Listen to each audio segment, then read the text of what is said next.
चलिए आज ये फटाफट, है ना। कृष्णा, बिल्कुल Krishna good evening, Sunaina Chaudhary good evening, ठीक है। आज अपने को क्या थोड़ा सा स्पीड से क्लास को लेके चलना पड़ेगा, ठीक है। थोड़ा जो है क्लास को बहुत स्पीड से लेके चलेंगे, थोड़ी स्पीड को फास्ट रखेंगे, तभी हमारा पूरे के पूरे महीने का, है ना, जुलाई मंथ का हम लोग कंप्लीट कर पाएंगे, ठीक है। बहुत इंपॉर्टेंट क्लास है आज की।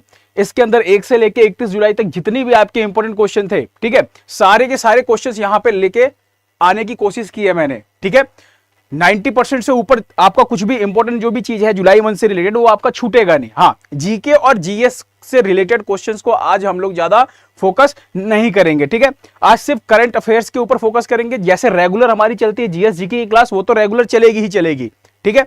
लेकिन आज हम सिर्फ करंट की बात करेंगे और मंथली करंट अफेयर्स है, जहां पे आपको दिख ही रहा है कि कंप्लीट जुलाई मंथ की हम बात करेंगे, ठीक है। पहला क्वेश्चन हमारा क्या है, पहले क्वेश्चन की तरफ चलते हैं। अच्छा, यहां पे एडमिशन आपको पता ही है, सारे बैच फुल हो गए हैं। लास्ट एक आध बैच जो बचा हुआ है जिसके अंदर बस कुछ ही सीटें बाकी है, तो जिसने नहीं लिया है, चाहे वो सिविल हो, इलेक्ट्रिकल हो, इलेक्ट्रॉनिक्स या मैकेनिकल, ठीक है, तो फटाफट आप लोग एडमिशन ले लीजिए, ठीक है। पहले क्वेश्चन की तरफ चलते हैं। बिल्कुल शिवम तिवारी गुड इवनिंग शिवम, है ना। थोड़ा सा स्पीड से लेके चलेंगे। पहला क्वेश्चन है, केरल के नए मुख्य सचिव कौन बने हैं। देखिए अभी जुलाई मंथ के अंदर केरल के मुख्य सचिव की नियुक्ति होती है, ठीक है। तो केरल के जो मुख्य सचिव बने हैं वो कौन बने हैं, वो बने हैं वी वेणु। कौन बने हैं, वी वेणु। तो आपका यहां पे जो ऑप्शन नंबर बी है ये आपका बिल्कुल सही है, ठीक है। अच्छा, यहां पे डॉक्टर विनीत जोशी की बात करूं और अनुराग वर्मा की बात करूं तो ये भी हाल ही में किसी राज्य के बनाए गए हैं मुख्य सचिव, ठीक है। तो मणिपुर के मुख्य सचिव कौन बनाए गए हैं, तो डॉक्टर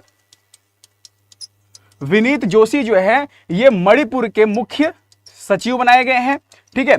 और अगर मैं आपसे कहूं अनुराग वर्मा की बात करूं तो ये अभी हाल ही में ये भी पंजाब के मुख्य सचिव बनाए गए हैं। कहां के, पंजाब के जो नए मुख्य सचिव बनाए गए हैं उनका नाम क्या है, उनका नाम है अनुराग वर्मा, ठीक है। तो यहां पे आपको 2-3 चीजें साथ में ध्यान से याद करते हुए चलना है, ठीक है। इसके बाद अगर मैं बात करूं तो हमारा अगला क्वेश्चन क्या है, नेक्स्ट क्वेश्चन है हमारा, महाराष्ट्र के उप मुख्यमंत्री कौन बनाए गए हैं। देखिए महाराष्ट्र के उप मुख्यमंत्री की बात करें तो अभी हाल ही में महाराष्ट्र के जो उप मुख्यमंत्री बनाए गए हैं वो बनाए गए हैं अजीत पवार। कौन बनाए गए हैं, ऑप्शन जो डी है आपका बिल्कुल सही है, अजीत पवार जो है अभी हाल ही में महाराष्ट्र के उप मुख्यमंत्री बनाए गए हैं। अच्छा, अभी जुलाई मंथ में आप लोगों ने पढ़ा था छत्तीसगढ़ के भी नए मुख्यमंत्री बनाए गए थे, याद है, टीएस सिंहदेव। ऑप्शन बी जो है ये अभी छत्तीसगढ़ के, कहां के, छत्तीसगढ़ के उप मुख्यमंत्री बनाए गए हैं, ठीक है।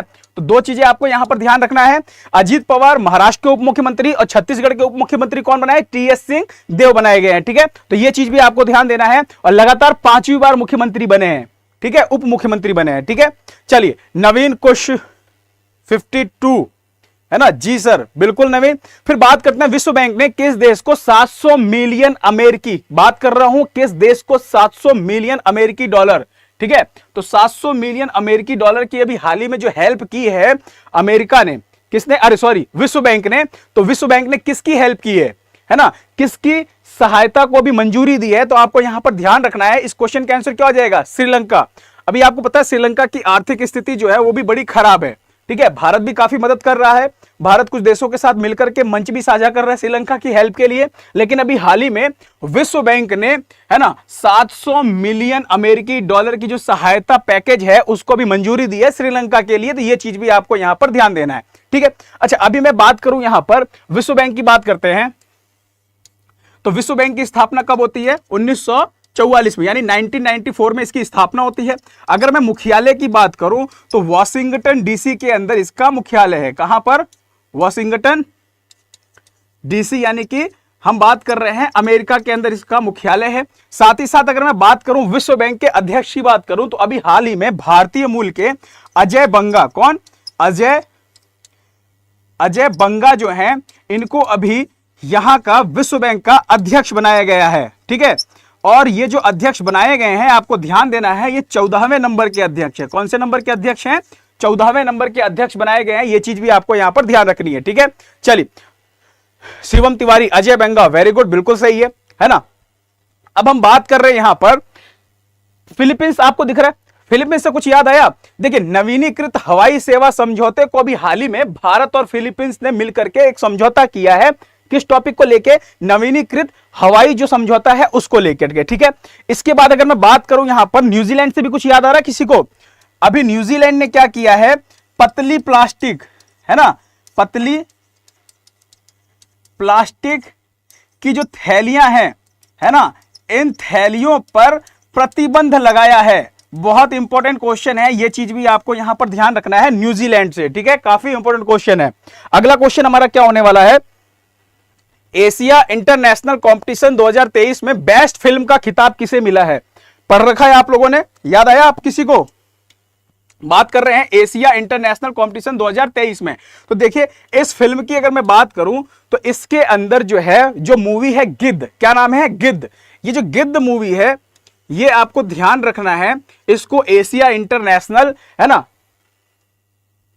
ये न आगे है और ल पीछे है, ठीक है, टाइपिंग मिस्टेक है, कंपटीशन 2023 के अंदर अभी हाल ही में बेस्ट फिल्म का खिताब मिला है, ठीक है।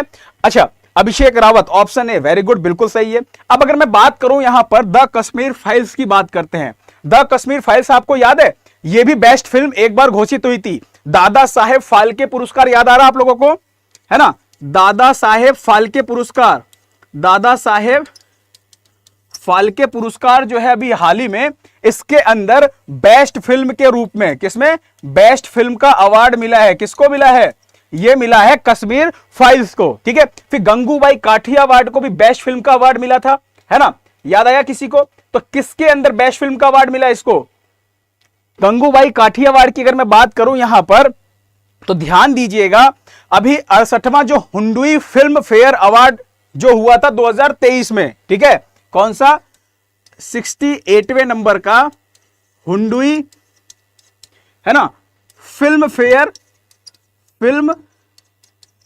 फेयर अवार्ड 2023, ठीक है। तो ये चीज भी आपको ध्यान रखना है, इसके अंदर जो बेस्ट फिल्म का खिताब मिला है गंगूबाई काठियावाड़ को मिला है, ठीक है। फिर everything everywhere all at once, ये तो सबको याद होनी चाहिए भाई, ऑस्कर अवार्ड विनिंग थी ये मूवी, है ना। ऑस्कर के अंदर जो बेस्ट पिक्चर का अवार्ड मिला है, ठीक है, किसको? इसको, है ना, ऑस्कर 2023 के अंदर बेस्ट फिल्म का अवार्ड मिला है, ये तो बिल्कुल याद होना चाहिए, ठीक है। इस बार का जो ऑस्कर का संस्करण था 95वें नंबर का संस्करण था, कौन सा? 95वें नंबर का संस्करण था, उसके अंदर से क्या मिला है? Everything everywhere all at once जो मूवी है, इसको ऑस्कर का बेस्ट फिल्म का अवार्ड मिला है, ये भी आपको यहां पर याद रखना है, ठीक है। चलिए अगले क्वेश्चन पर चलते हैं। सीबीआई के विशेष निदेशक के रूप में किसे नियुक्त किया गया है? देखिए यहां पर सीबीआई की बात करूं तो दो क्वेश्चन आपको याद रखना है, एक तो आपके सीबीआई के डायरेक्टर हैं ही, है ना, और एक आपके सीबीआई के स्पेशल डायरेक्टर बनाए गए हैं। तो जो स्पेशल डायरेक्टर बनाए गए हैं, यानी कि विशेष निदेशक की बात करूं तो ये बनाए गए हैं अजय भटनागर। कौन बनाए गए हैं? अजय भटनागर। और जो नॉर्मल सीबीआई के डायरेक्टर हैं वो आपको ध्यान रखना है, प्रवीण सूद जो है ये सीबीआई के क्या है? डायरेक्टर हैं, और ये स्पेशल डायरेक्टर है, ठीक है। ये क्या है? ये स्पेशल डायरेक्टर है, ये भी आपको याद रखना है सीबीआई का, ठीक है। फिर गरनोट डॉलनर की बात करते हैं, तो अभी आप लोगों ने पढ़ा था ऑडी, याद आ रहा है? ऑडी के जो सीईओ बनाए गए हैं, कौन बनाए गए हैं? गरनोट डॉलनर जो है ये अभी ऑडी के सीईओ बनाए गए हैं। मनोज कोहली की बात करते हैं, तो मनोज कोहली की अगर मैं बात करूं यहां पर, तो ध्यान दीजिएगा, ये डेलॉइट के वरिष्ठ सलाहकार नियुक्त किए गए हैं।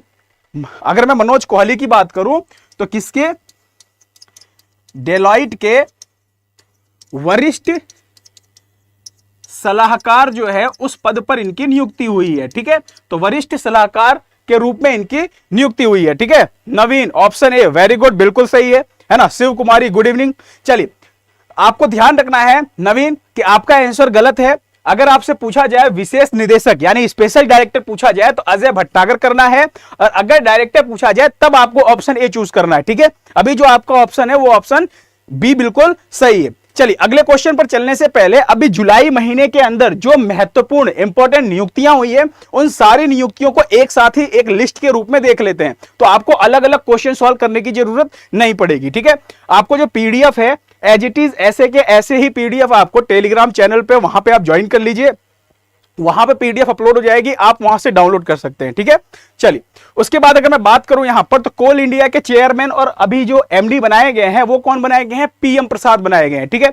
फिर मैं बात करता हूं यहां पर जो भारत के सॉलिसिटर जनरल हैं जिनकी नियुक्ति भी हाल ही में होती है, तुषार मेहता। क्या नाम है? तुषार मेहता।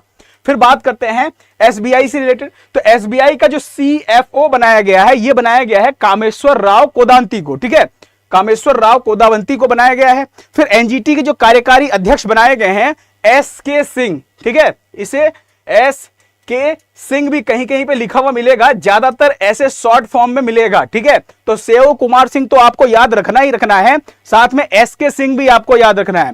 फिर बात करते हैं वर्ल्ड ट्रेड ऑर्गेनाइजेशन की, यानी WTO की। तो WTO में भारत के राजदूत के रूप में फिर से, यानी कि पुनः जो कार्यकाल बढ़ाया गया है, फिर से जो नियुक्ति हुई है वो हुआ है बजेंद्र नवनीत की, ठीक है। उसके बाद मैं बात करूं यहां पर बैस्टिल डे परेड के अंदर इंडियन एयरफोर्स की जो टीम थी, है ना, इस दल का जो नेतृत्व किया था, ये किसने किया था? सिंधु रेड्डी ने किया था। किसने किया था? सिंधु रेड्डी ने। अब बैस्टिल डे आपको याद है कौन से दिन? बैस्टिल डे की बात करूं तो 14 जुलाई को। कब? 14 जुलाई को। और 14 जुलाई को फ्रांस का जो राष्ट्रीय दिवस है उसे क्या कहा जाता है? बैस्टिल डे कहा जाता है, ठीक है। यहां पर 14 जुलाई को इस बैस्टिल डे परेड के अंदर भारत के प्रधानमंत्री जो नरेंद्र मोदी हैं उनको आमंत्रित किया गया था, ठीक है, एज ए गेस्ट के रूप में, अतिथि के रूप में। और 14 जुलाई को एक और इंपॉर्टेंट चीज है कि भाई आपका जो चंद्रयान 3 है उसकी लॉन्चिंग की गई थी इसरो के द्वारा, याद है? चलिए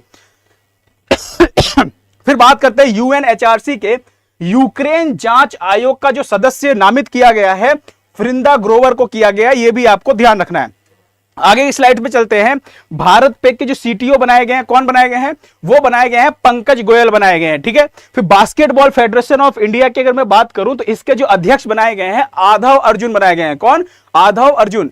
फिर ICAR की अगर मैं बात करूं तो ICAR अनुसंधान सलाहकार समिति का अध्यक्ष नीरजा प्रभाकर को बनाया गया है।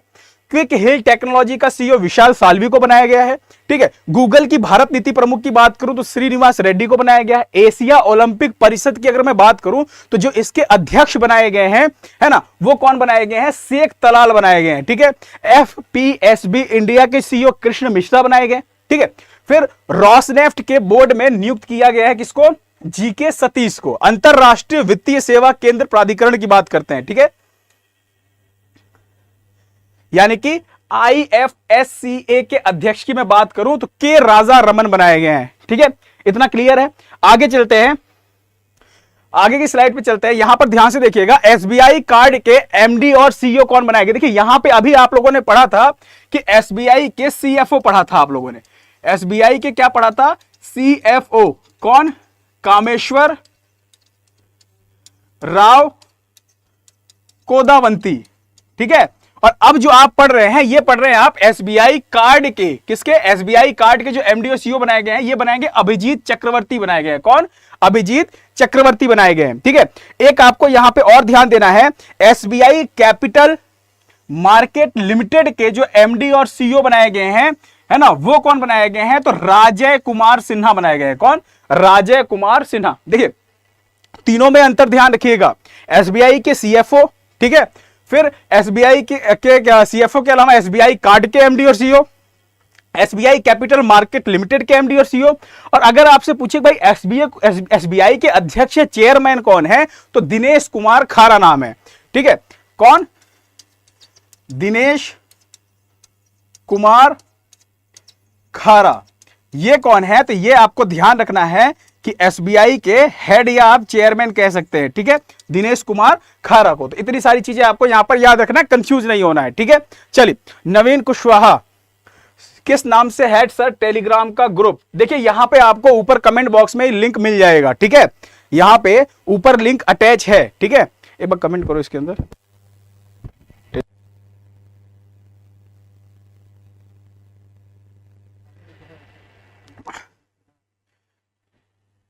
ऊपर जाके देखिए आपको वहां पर मिल जाएगा, ठीक है। अभी वापस से कमेंट आपको आ रहा है, वहां पे जाके ज्वाइन कर लीजिए, ठीक है। चलिए, उसके बाद अगर मैं बात करूं यहां पर तो IIT जांजीबार की, ठीक है, IIT जांजीबार की अगर मैं बात करूं, जो पहली महिला निदेशक हैं, ठीक है, पहली, ये इधर आएगी मात्रा और ये वाली मात्रा हटा दीजिएगा। पहली महिला निदेशक कौन? प्रीति अगलायम। काफी इंपॉर्टेंट है। देखिए एक तो कोई भी चीज जो पहली बार होता है ना, काफी इंपॉर्टेंट होता है, ऊपर से अगर महिला जुड़ जाए कि पहली महिला, तो वो और भी ज्यादा इंपॉर्टेंट होता है, ठीक है। फिर बात करते हैं माइक्रोसॉफ्ट इंडिया की प्रबंध निदेशक इरीना घोष को बनाया गया। अमेरिका में राष्ट्रपति निर्यात परिषद के लिए नियुक्त किया गया किसको? समीना सिंह को नियुक्त किया गया है। RBI के कार्यकारी निदेशक की बात करें, है ना, तो RBI के जो कार्यकारी निदेशक है वो P वासुदेवन, है ना। RBI के गवर्नर अभी कौन है? 25वें नंबर के गवर्नर शक्तिकांत दास, ठीक है। एक चीज बताइए, आरबीआई के अभी हाल ही में एक डिप्टी गवर्नर की नियुक्ति होती है। कमेंट बॉक्स में आप लोग मुझे आंसर बताइए, क्योंकि ये पिछले महीने में आपको ऑलरेडी पढ़ा चुका हूं, ठीक है। तो अभी हाल ही में जो आरबीआई की जो डिप्टी गवर्नर की नियुक्ति होती है, फटाफट उनका नाम कमेंट बॉक्स में आप लोग बताइए। फिर बात करते हैं उत्तर प्रदेश विद्युत नियामक, उत्तर प्रदेश विद्युत नियामक आयोग का जो अध्यक्ष बनाया गया है वो बनाया गया है अरविंद कुमार को। ये अरविंद कुमार जो है ये आपके उत्तर प्रदेश विद्युत नियामक आयोग के अध्यक्ष बनाए गए। एक अरविंद वालिया हैं, सेना के इंजीनियर इन चीफ कौन है? अरविंद वालिया। तो दोनों में अंतर है, ठीक है। फिर बात करते हैं आईटीसी लिमिटेड के जो चेयरमैन बनाए गए हैं वो कौन है? संजीव पुरी। चंद्रयान 3 जो मिशन के डायरेक्टर, अभी चंद्रयान 3 14 जुलाई को लॉन्च हुआ था, सबको पता है, उसके डायरेक्टर कौन थे? तो पी वीर मुथुवेल जो है वो उसके डायरेक्टर बनाए गए थे, ठीक है। शिवम तिवारी, जानकी रमन, वेरी गुड, बिल्कुल सही है। स्वामीनाथन जानकी रमन, बिल्कुल सही आंसर है आपका, ठीक है। चलिए फिर बात करते हैं भारतीय तट रक्षक के 25वें महानिदेशक के रूप में राकेश पाल की नियुक्ति होती है। किसकी? राकेश पाल के, इंडियन कोस्ट गार्ड के महानिदेशक की मैं बात कर रहा हूं, डीजी के पद पे। फिर इन्वेस्ट इंडिया के एमडी और सीईओ निवृत्ति राय, रेलवे सुरक्षा बल के यानी आरपीएफ की बात कर रहा हूं, आरपीएफ के जो डायरेक्टर बनाए गए हैं महानिदेशक मनोज यादव बनाए गए, और राकेश पाल किसके? भारतीय तट रक्षक के, ठीक है। फिर भारतीय महिला वॉलीबॉल टीम का जो नया कोच बनाया गया है वो बनाया गया है रविंद्र बंसटू को, ठीक है। ये आपको ध्यान रखना है, हिमाचल की हैं, ठीक है, हिमाचल की महिला है, ठीक है। नाम से कंफ्यूज मत होइएगा, रविंद्र बंसटू नाम पुरुष जैसा है लेकिन ये कौन है? ये महिला है, ठीक है। फिर जैगुआर और लैंड रोवर के अभी हाल ही में 3 साल के लिए सीईओ के पद पर किसको नियुक्त किया गया है? एड्रियल मार्डेल को नियुक्त किया गया है। फिर अमेरिका की नौसेना की बात करते हैं, तो अमेरिका की जो नौसेना है उसका नेतृत्व करने वाली पहली महिला कौन है? बहुत इंपॉर्टेंट है। अमेरिका खुद अपने आप में कितना बड़ा देश है, ठीक है, और उसकी नौसेना का नेतृत्व करने वाली जो पहली महिला है एडमिरल लिसा फ्रेंचेटी, ठीक है। फिर सबसे लंबे समय तक सेवा देने वाले जो दूसरे सीएम बने हैं, कौन बने हैं? वो बने आपके नवीन पटनायक। कहां के हैं ये सीएम? तो ओडिशा के। कहां के? ओडिशा के, ठीक है। चलिए अगला क्वेश्चन है हमारा, एशियाई कबड्डी चैंपियनशिप 2023 का खिताब किसने जीता है? ठीक है, एशियाई कबड्डी चैंपियनशिप की बात करूं तो इसका जो आयोजन होता है वो होता है कोरिया के बुसान में, ठीक है।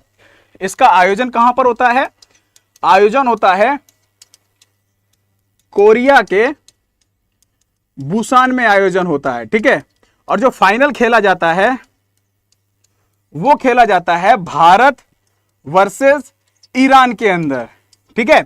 इसके अंदर भारत जो है वो ईरान को 42-32 से हरा देता है, ठीक है। भारत जो है इसके अंदर जीत जाता है यानी विजेता है, और 42-32 से भारत जो है ये मैच जीतता है, और ये भारत का 8वां खिताब है। कौन से नंबर का खिताब है? तो 8वां खिताब है भारत का। ये चीज आपको यहां पर ध्यान रखना है, ठीक है। तो इस क्वेश्चन का आंसर क्या हो जाएगा? ऑप्शन डी आपका भारत जो है बिल्कुल सही आंसर है, ठीक है। तो जिसने भी ऑप्शन डी बताया है सबके सही है ना। शिव कुमारी, अभिषेक रावत, वेरी गुड, बिल्कुल सही आप लोगों का आंसर। उसके बाद अगर मैं बात करूं यहां पर, तो अभी इंडिया से रिलेटेड क्या क्या आपके इंपॉर्टेंट क्वेश्चन है जो जुलाई मंथ में अभी घटी है चीजें, है ना, जो इंपॉर्टेंट है उसकी बात कर लेते हैं। सबसे पहले मेगा हवाई अभ्यास तरंग शक्ति, किसकी बात कर रहा हूं? मेगा हवाई अभ्यास तरंग शक्ति की बात कर रहा हूं। इसकी जो मेजबानी करने की योजना है वो कौन बना रहा है? वो भारत बना रहा है, ठीक है। फिर बात कर रहे हैं 23वें शंघाई सहयोग शिखर सम्मेलन की, यानी एससीओ 2023 की बात करूं तो जो इसकी अध्यक्षता है वो भी हाल ही में किसने की है? भारत ने की है। फिर ग्लोबल क्राइसिस रिस्पांस ग्रुप, अगर इसको शॉर्ट में पढ़ा जाए तो जीसीआरजी की बात करूं तो इसके चैंपियंस ग्रुप में अभी हाल ही में भारत जो है वो शामिल हुआ है। काफी इंपॉर्टेंट है ये भी, ठीक है।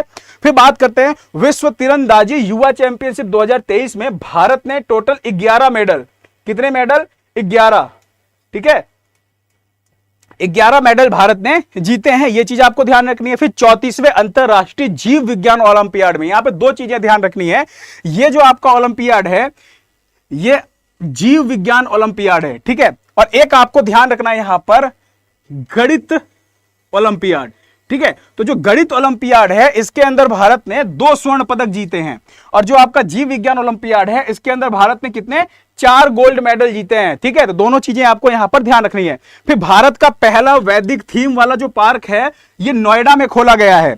भारत ने अभी 9वीं SAFF चैंपियनशिप जो है इसको जीता है, कुवैत को हरा करके जीता है। ये जो SAFF जो चैंपियनशिप है ये फुटबॉल की प्रतियोगिता है। ठीक है, किसकी प्रतियोगिता है?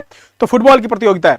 फिर हम बात करते हैं यहां पर पारंपरिक औषधियों पर आसियान देशों के सम्मेलन की जो मेजबानी है वो भारत कर रहा है, और ये जो मेजबानी हुई थी भारत में किस जगह पे हुई थी? तो नई दिल्ली में हुई थी।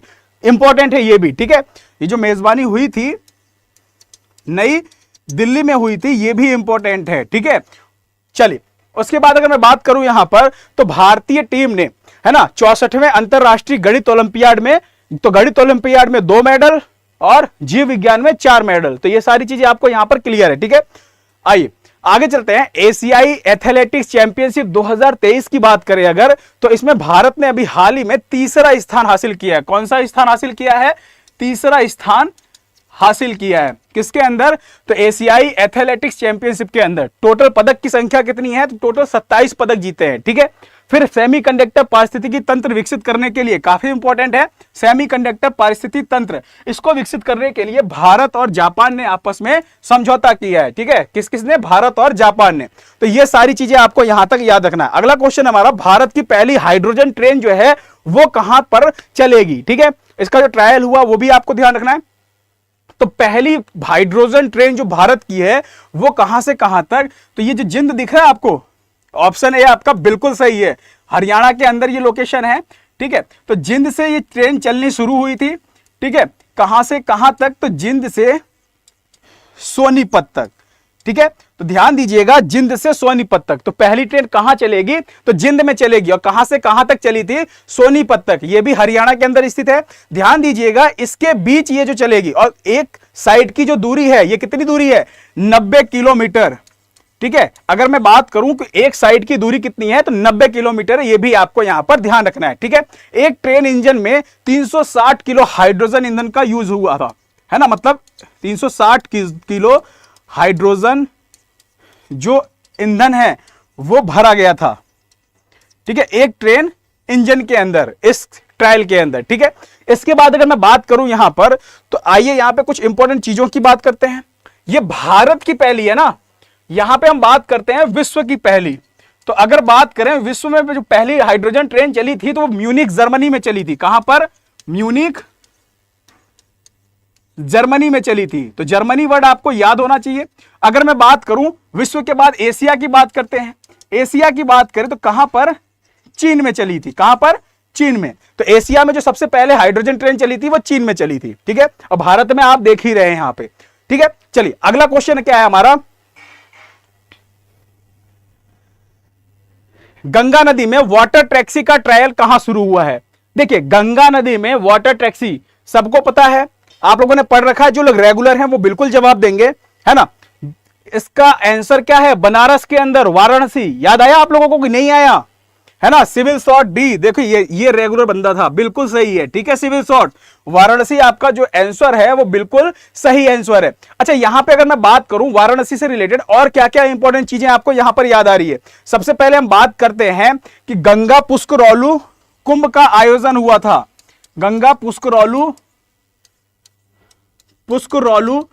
कुंभ जो है इसका आयोजन कहां पर हुआ था? तो वाराणसी के अंदर हुआ था, है ना। हर 12 साल में 12 नदियों के किनारे एक एक बार ये होता है। तो गंगा नदी के किनारे अब की बार कहां हुआ था? ये बनारस में हुआ था। ठीक है, इसके बाद बात करूं तो एससीओ की सांस्कृतिक राजधानी, एससीओ की सांस्कृतिक राजधानी क्या है? वाराणसी है।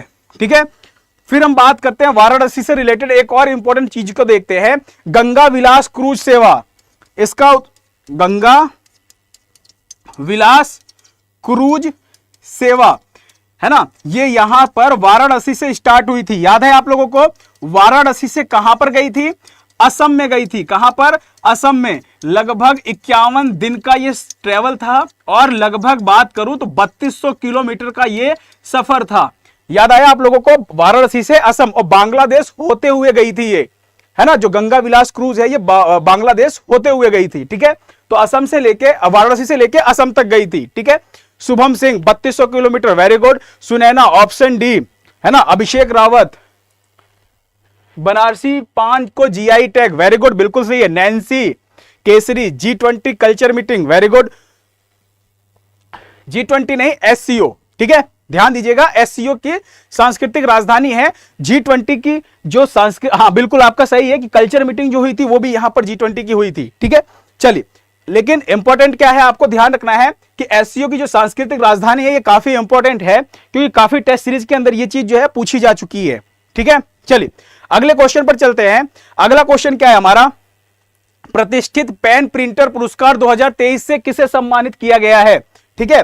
किसकी बात कर रहे हैं, प्रतिष्ठित पेन प्रिंटर पुरस्कार 2023 से भी हाल ही में किसे सम्मानित किया गया है, तो माइकल रोसेन को किया गया है। किसको किया गया है, ऑप्शन ए जो है आपका बिल्कुल सही है, माइकल रोसेन को किया गया है, ठीक है।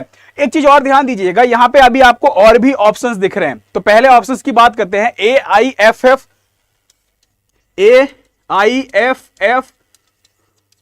है ना, पुरुष, ये कौन सी कैटेगरी है, पुरुष कैटेगरी के अंदर, ठीक है।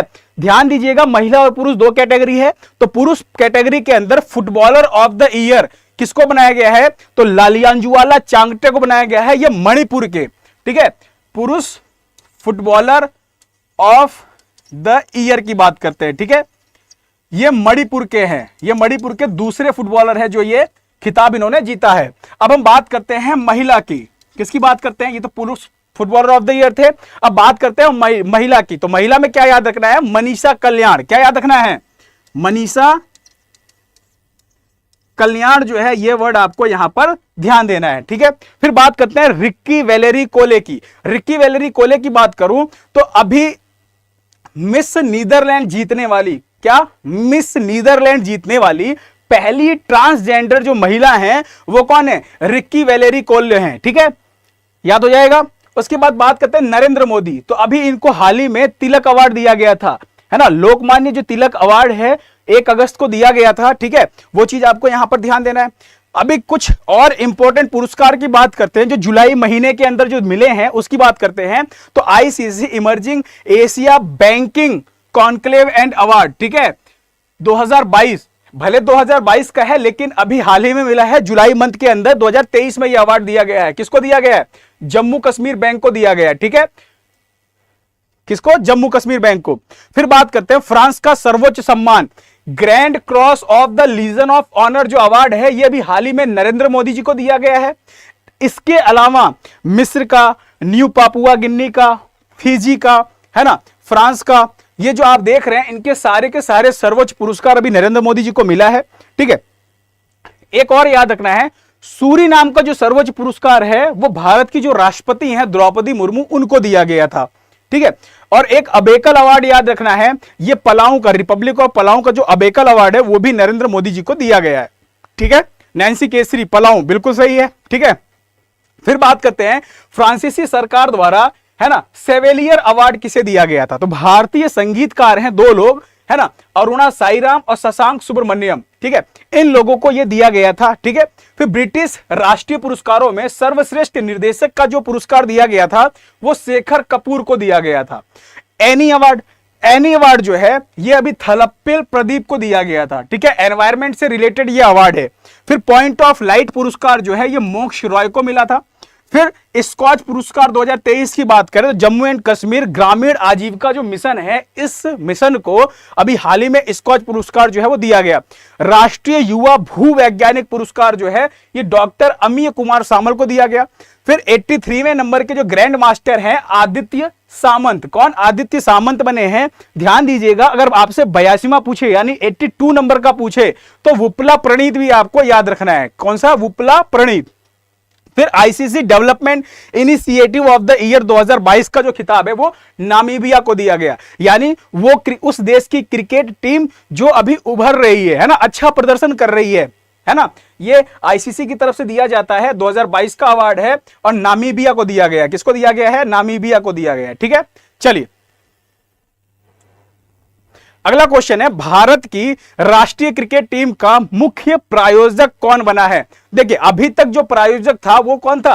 वो था आपका बायजूस। ठीक है, अब बायजूस का कार्यकाल समाप्त हो गया है। अब कौन है? ड्रीम 11। कौन है? ड्रीम 11 जो है वो बना है। अब अगर हम बात करें यहां पर ड्रीम 11 की, तो आपको एक चीज याद रखना है, यहां पे ये फैंटेसी गेमिंग कंपनी है। इसकी जो स्थापना होती है वो 2008 में होती है ना, 2008 में होती है। आप लोगों ने देख रहा होगा ना, करोड़पति बनने वाला वो जब क्रिकेट मैच चलता है तो हर कोई टीम बनाता है कि करोड़पति बनना है, पैसे भी चले जाते हैं, करोड़पति भी नहीं बनता आदमी। ठीक है, और टाइम वेस्ट होता है वो अलग। नैन्सी शिव कुमारी, अभिषेक शिवम, है ना, विक्की कैथल, बिल्कुल सही है आप लोगों का। ड्रीम 11 आपका बिल्कुल सही है। स्थापना कब होती है ड्रीम 11 की? 2008 के अंदर इसकी स्थापना होती है, और हर्षित जैन और भावित सेठ जो है ये दोनों लोग मिलकर के इसकी स्थापना करते हैं। ठीक है, चलिए अगला क्वेश्चन है हमारा। अब हम बात करते हैं, जब हमने क्रिकेट की बात की है ना, और राष्ट्रीय टीम की बात की है, तो अब क्रिकेट से रिलेटेड जितने भी आपके करंट अफेयर्स हैं, है ना, इंपॉर्टेंट, जुलाई के अंदर आप लोगों ने पढ़ रखा है, वो सारी चीजें आपको यहीं पे एक साथ पढ़ा दी जा रही है ना। सबसे पहले तो क्या है? महिला कैरेबियन प्रीमियर लीग यानी WCPL। ठीक है, टाइपिंग मिस्टेक है, यहां पे एक मात्रा लगा लीजिएगा। ठीक है, WCPL की बात करूं तो इसके लिए अनुबंध करने वाली जो पहली महिला है ना, जो पहली महिला क्रिकेटर है, कौन बनी है? श्रेयंका पाटिल बनी है। ठीक है, तो गुयाना अमेजन वॉरियर्स टीम का नाम क्या है? गुयाना अमेजन वॉरियर्स टीम का नाम है, उस टीम के अंदर इनका सिलेक्शन हुआ है। जैसे IPL के अंदर प्लेयर्स खरीदे जाते हैं, खेलते हैं ना बाहर के विदेशी प्लेयर, वैसे ही वहां पे जो आपका चल रहा है WCPL चल रहा है, वहां पर श्रेयंका पाटिल को खरीदा गया है, पहली महिला बनी है, और गुयाना अमेजन वॉरियर टीम की तरफ से खेलेंगी। ठीक है, क्रिकेट विश्व कप 2023 की बात करूं, जो कि पुरुषों का विश्व कप है, इसमें जिम्बाब्वे को स्कॉटलैंड ने बाहर कर दिया है। जिम्बाब्वे ने जो वहां पर ट्रायल सीरीज के मैच होते थे, क्वालिफाइंग मैच थे, उसके अंदर जिम्बाब्वे को स्कॉटलैंड ने बाहर कर दिया। स्कॉटलैंड ने जिम्बाब्वे को तो बाहर किया ही किया, साथ ही साथ वेस्ट इंडीज को भी बाहर का रास्ता दिखाया है। और पहली बार ऐसा होगा कि जो वेस्ट इंडीज की टीम है वो वर्ल्ड कप नहीं खेलेगी, बहुत बड़ी बात है। ठीक है, फिर बात करते हैं जून महीने का जो पुरुष ICC, किस मंथ का? जून महीने का पुरुष ICC player of the month की बात करूं तो पुरुष वर्ग में कौन? वानिंदु हसरंगा, और महिला वर्ग की बात करूं तो एशले गार्डनर, इन दोनों को मिला है। ठीक है, ICC player of the month का अवार्ड जून महीने का। फिर IPL की सबसे मूल्यवान जो फ्रेंचाइजी है वो CSK बनी है, CSK यानी कि चेन्नई सुपर किंग्स बनी है। ठीक है, फिर बात करते हैं यहां पर भारत के लिए दूसरे सबसे ज्यादा विकेट लेने वाले जो गेंदबाज बने हैं वो बने हैं रविचंद्रन अश्विन। ठीक है, पहले कौन है? तो अनिल कुंबले अभी भी पहले नंबर पे हैं। ठीक है, यहां पे आइए, एक और चीज यहां पर देखिए क्रिकेट से रिलेटेड, अभी दलीप ट्रॉफी हुआ था, याद है? दलीप ट्रॉफी जो 2023 हुआ था, उसका जो खिताब है दक्षिण क्षेत्र ने जीता है। किसने जीता है? दक्षिण क्षेत्र ने जीता है। फिर टेस्ट क्रिकेट में 600 विकेट लेने वाले दूसरे तेज गेंदबाज स्टुअर्ट ब्रॉड बने हैं। देखिए स्टुअर्ट ब्रॉड वही स्टुअर्ट ब्रॉड है जिनकी 6 बॉलों पर 6 छक्के युवराज सिंह ने मारे थे। ठीक है, उसके बाद क्या है? अब देखिए 600 विकेट लेने वाले दूसरे तेज गेंदबाज कौन? Stuart Broad. उसके बाद क्या किया स्टुअर्ट ब्रॉड ने? अभी हाल ही में संन्यास भी ले लिया है। क्या लिया है? संन्यास ले लिया है। तो साथ में आपको यह चीज भी याद रखना है कि इंग्लैंड के जो क्रिकेटर हैं स्टुअर्ट ब्रॉड, उन्होंने भी हाल ही में संन्यास लिया है। एक और चीज ध्यान दीजिएगा कि अपने करियर के अंतिम मैच में, है ना, करियर के अंतिम मैच में लास्ट बॉल पर विकेट, ठीक है, और लास्ट बॉल पर 6, है ना, मारने वाले प्लेयर कौन बने हैं? तो स्टुअर्ट ब्रॉड बने हैं। अपने करियर के अंतिम मैच में लास्ट बॉल पे छक्का मारा इन्होंने, और अपने करियर के अंतिम बॉल में लास्ट बॉल पे भी इन्होंने विकेट लिया है। तो दो चीजें हैं, ये भी अपने आप में एक रिकॉर्ड बन गया है। ठीक है, विक्की, हाँ बिल्कुल रिटायरमेंट ले लिया विक्की। ठीक है, तो ये चीज भी आपको ध्यान रखना है। अपने डेब्यू टेस्ट मैच की बात करूं तो शतक लगाने वाले जो 17वें भारतीय खिलाड़ी बने हैं वो कौन बने हैं? यशस्वी जायसवाल बने हैं। ठीक है, यशस्वी जायसवाल। और एक आपको विराट कोहली का भी नाम याद रखना है कि अंतरराष्ट्रीय क्रिकेट में 500 मैच खेलने वाले 10वें खिलाड़ी कौन बने हैं? विराट कोहली बने हैं। ठीक है, तो ये क्रिकेट से रिलेटेड कुछ आपको इंपॉर्टेंट क्वेश्चन थे। एक और वो जो भिखारी पाकिस्तान वाला क्वेश्चन है ना, वो भी आपको याद रखना है। भाई साहब, इमर्जिंग एशिया कप 2023 का जो खिताब है वो पाकिस्तान की ए टीम जो है उसने जीता है, तो ये भी आपको याद रखना है। ठीक है, चलिए, हाल ही में बैंकिंग ऑन वर्ल्ड हेरिटेज का उद्घाटन कहां पर किया गया है? देखिए, अगर मैं बात करूं तो इसका जो उद्घाटन किया गया है वो नई दिल्ली में किया गया। भारत की राजधानी नई दिल्ली, आपको याद रखना है, दिल्ली की जो राजधानी है नई दिल्ली, ठीक है। यहां पर ऑप्शन सी जो है आपका बिल्कुल सही है। अच्छा, अब दिल्ली से रिलेटेड कुछ चीजों की बात करें तो दिल्ली में भी क्या क्या हुआ था, ठीक है। तो सबसे पहले नई दिल्ली के जो लुटियान जोन में औरंगजेब लेन है, ठीक है, इसका नाम अभी बदला गया है। इसका नाम बदल करके एपीजे अब्दुल कलाम के नाम पर रखा गया है, ठीक है। किसके नाम पर? एपीजे अब्दुल कलाम के नाम पर रखा गया है। अंतरराष्ट्रीय छात्रावास मधुमास, ठीक है, मधुमास अंतरराष्ट्रीय छात्रावास है, इसका उद्घाटन भी नई दिल्ली में, और किसने किया है? कृषि मंत्री नरेंद्र सिंह तोमर ने इसका उद्घाटन किया है। फिर बात करते हैं भारत और अमेरिका के बीच एक स्वच्छ ऊर्जा साझेदारी की जो मंत्री स्तरीय बैठक है, ये कहां पर हुई थी? ये बैठक नई दिल्ली में हुई थी। फिर दिल्ली में अभी हाल ही में वाटर एटीएम लॉन्च हुआ है। क्या लॉन्च हुआ है? Water ATM. फिर दुनिया का सबसे बड़ा म्यूजियम युगे युगीन भारत, बहुत इंपॉर्टेंट है क्योंकि ये क्या है? ये दुनिया का सबसे बड़ा म्यूजियम है, ठीक है। ये जो म्यूजियम है आपको ध्यान रखना है, इसका निर्माण अभी हाल ही में नई दिल्ली में, कहां पर? नई दिल्ली में किया जाएगा, ठीक है।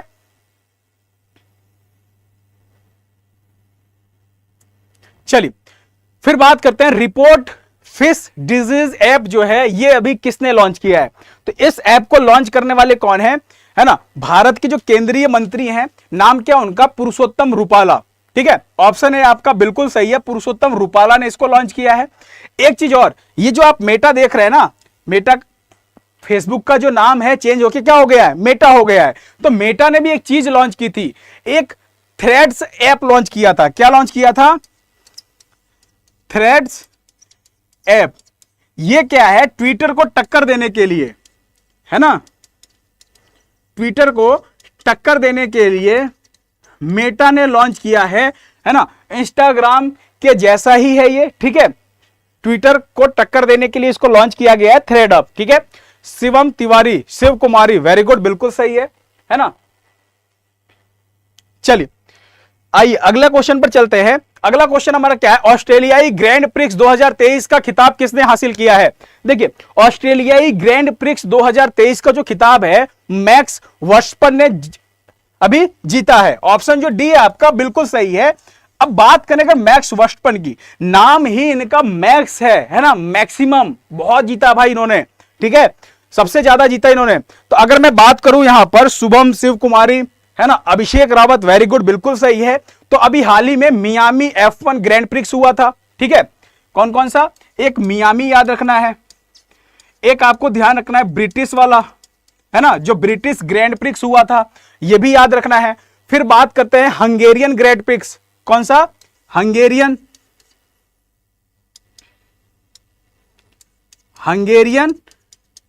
ग्रैंड प्रिक्स हुआ था। एक कैनेडियन हुआ था, है ना, कैनेडियन ग्रैंड प्रिक्स हुआ था। और एक और आपको याद रखना है, कौन सा? मोनाको, ठीक है। तो जो मोनाको है, ये वाला जो ग्रैंड प्रिक्स जो टूर्नामेंट है, इन सारे टूर्नामेंट को किसने जीता है? मैक्स वर्स्टपन ने जीता है अभी 2023 के अंदर। तो इतनी सारी चीजें अकेले आपको मैक्स वर्स्टपन से याद करते हुए चलना है, ठीक है। चलिए, उसके बाद चलते हैं अगले क्वेश्चन पर। पिरामल फाइनेंस द्वारा पहली महिला शाखा, ठीक है, ये जो पहली महिला शाखा है ये कहां पर खोली गई है? तो हम बात कर रहे हैं इसकी, तो ये खोली गई है कोच्चि में। कहां पर? केरल के अंदर एक जगह है कोच्चि, ठीक है। तो कोच्चि के अंदर ये खोला गया है। और कोच्चि से रिलेटेड एक और इंपॉर्टेंट क्वेश्चन आपको याद रखना है कि वाटर मेट्रो, ठीक है, कोच्चि से रिलेटेड क्या? पहला वाटर मेट्रो जो है ये कहां पर शुरू होने वाला है? कहां पर इसका अनावरण किया गया था? कोच्चि के अंदर, ठीक है। लेकिन अगर आपसे पूछे, ठीक है, कि पहली अंडर वाटर, है ना, अंडर वाटर मेट्रो की अगर हम बात करें यहां पर, तो ये कहां पे? कोलकाता में, ठीक है। और कौन सी नदी है? तो हुगली नदी है। कौन सी नदी है? हुगली नदी, ठीक है। तो अगर आपसे पूछे पहली वाटर मेट्रो, सिंपल सा पूछे कि पहली वाटर मेट्रो, तब कोच्चि, और पहली अंडर वाटर मेट्रो पूछे तो कहां पर? कोलकाता, ठीक है, क्लियर है। चलिए अगले क्वेश्चन पर चलते हैं। उससे पहले एक चीज और ध्यान दीजिएगा, यहां पर मैं बात कर रहा हूं किसकी? श्रीनगर की। श्रीनगर देख के आपको कुछ याद आया? अमृत युवा कलोत्सव, अभी हाल ही में जुलाई के अंदर अमृत युवा कलोत्सव का आयोजन किया गया था श्रीनगर के अंदर। हैदराबाद देख के कुछ याद आ रहा है आप लोगों को? बोनालू महोत्सव का आयोजन किया गया था अभी हाल ही में हैदराबाद में, याद आ रहा? ऑप्शन देख के भी चीजें आपको याद आनी चाहिए, ठीक है। चलिए अगला क्वेश्चन क्या है हमारा? शिव कुमारी, हुगली नदी, वेरी गुड, बिल्कुल सही है। महिला सम्मान बचत प्रमाण पत्र MSSC, कौन सा? MSSC प्रदान करने वाला पहला बैंक जो है वो कौन सा बना है? तो ध्यान दीजिएगा, ये जो पहला बैंक बना है ये बना है बैंक ऑफ इंडिया, यानी BOI। ऑप्शन ए आपका बिल्कुल सही है। अच्छा, बैंक ऑफ इंडिया की अगर मैं बात करूं तो इसकी जो स्थापना होती है कब होती है? इसकी स्थापना होती है 1906 में। कब होती है? 1906 में इसकी स्थापना होती है। इसका जो मुख्यालय है, मुख्यालय कहां पर है? महाराष्ट्र के अंदर, जो मुंबई उसकी राजधानी है, वहां पर इसका मुख्यालय है। इस बैंक के जो संस्थापक थे राम नारायण रुइया नाम है उनका। संस्थापक की अगर मैं बात करूं तो राम नारायण रुइया नाम आपको याद रखना है, ठीक है। इन्होंने इस बैंक की स्थापना की थी, ठीक है। नैन्सी, अमन, शिव कुमारी, अभिषेक, वेरी गुड, बिल्कुल सही आप लोगों का, है ना। अच्छा, यहां पे आपको HDFC बैंक दिख रहा है। देखिए HDFC बैंक से अगर मैं बात करूं तो एक बहुत इंपॉर्टेंट क्वेश्चन है कि housing development finance corporation limited का विलय किसके अंदर हो गया है? HDFC के अंदर हो गया है। और अब जो है वो SBI को पीछे छोड़ करके सबसे बड़ा बैंक कौन बन गया है? HDFC जो है आपका सबसे बड़ा बैंक बन गया है। यह भी आपको ध्यान रखना है, इसने SBI को पीछे छोड़ दिया है, ठीक है। नंबूदिरी कौन थे जिनका हाल ही में निधन हुआ है? नंबूदिरी की अगर मैं बात करूं यहां पर तो नंबूदिरी बहुत प्रसिद्ध चित्रकार थे। क्या थे? प्रसिद्ध चित्रकार थे। ऑप्शन बी आपका सही है, ठीक है। इनका अभी हाल ही में क्या हुआ है? निधन हुआ है। अब जुलाई महीने के अंदर जिन जिन लोगों का निधन हुआ है, इंपॉर्टेंट जो हस्तियां थी, उन सारे निधन को एक साथ देखते हैं, ठीक है। शिव कुमारी, सुनैना, शुभम, अभिषेक, वेरी गुड। एंड आज थोड़ी सी स्पीड को इसलिए बढ़ा के रख रहे हैं कि ताकि आपकी जो क्लास है जल्दी से कम टाइम में ज्यादा से ज्यादा चीजें आपको डिलीवर हो सके, ठीक है।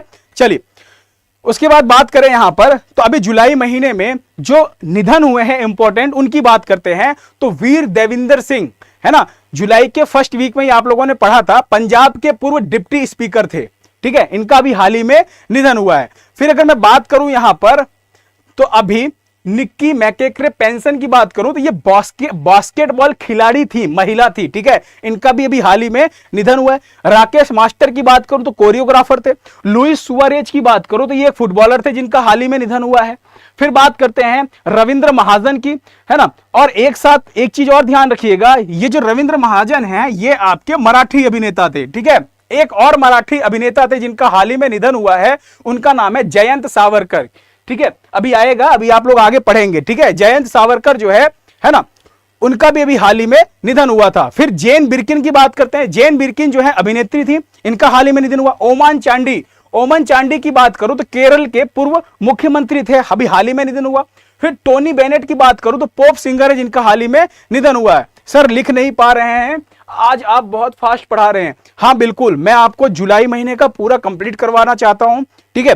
और कम समय में ज्यादा चीजें आपको डिलीवर हो जाए, इसलिए थोड़ी सी स्पीड को बढ़ा के रखी है, ठीक है। चलिए यहां आइए, ब्रायन टेबर की बात करें तो ये अभी क्रिकेटर थे जिनका हाल ही में निधन हुआ था। अच्छा, जस्ट इसके पिछले महीने में एक और क्रिकेटर आप लोगों ने पढ़ा था जिनका हाल ही में निधन हुआ था, फटाफट बताइए, है ना। और भारतीय क्रिकेटर थे, भारतीय क्रिकेटर थे, क्या नाम है उनका, फटाफट बताइए।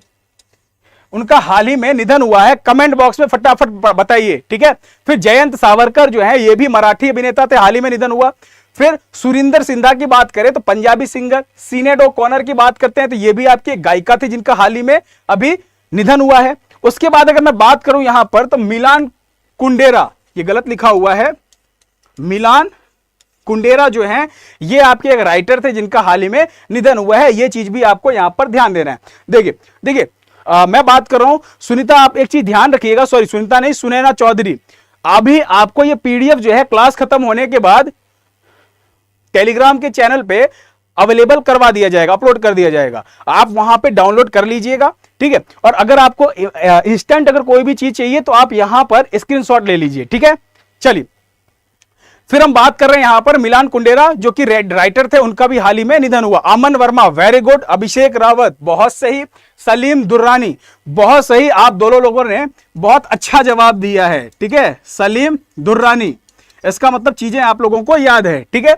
ये भी क्रिकेटर थे, काफी फेमस क्रिकेटर थे। इनका ये था कि अगर किसी ने बोला है, इनके फैंस ने इनको बोला कि आप छक्का मारिए, तो ये उस टाइम पे छक्का मार दिया करते थे, ठीक है, इसलिए ये काफी फेमस थे, ठीक है। आइए अगला क्वेश्चन है हमारा, राष्ट्रपति चुनावों का निरीक्षण करने के लिए भारत के निर्वाचन आयुक्त डॉक्टर अनूप चंद्र पांडे किस देश के दौरे पर गए थे? ठीक है, आपको ध्यान देना है, राष्ट्रपति चुनाव का निरीक्षण करने के लिए भारत के जो निर्वाचन आयुक्त हैं, ठीक है, डॉक्टर अनूप चंद्र पांडे, ये अभी किस देश के दौरे पर हैं? सबसे पहली चीज तो ये कि जो निर्वाचन आयुक्त, कितने टोटल? 3 निर्वाचन आयुक्त। एक कौन होता है? मुख्य निर्वाचन आयुक्त होता है, याद है ना आपको ये चीजें। तो एक तो आपको यहां पे डॉक्टर अनूप चंद्र नाम दिख ही रहा है, एक है अरुण गोयल। कौन है?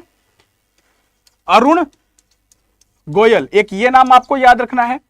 और जो मुख्य निर्वाचन आयुक्त हैं, है ना, मुख्य निर्वाचन आयुक्त हैं, इनका नाम क्या है? राजीव कुमार।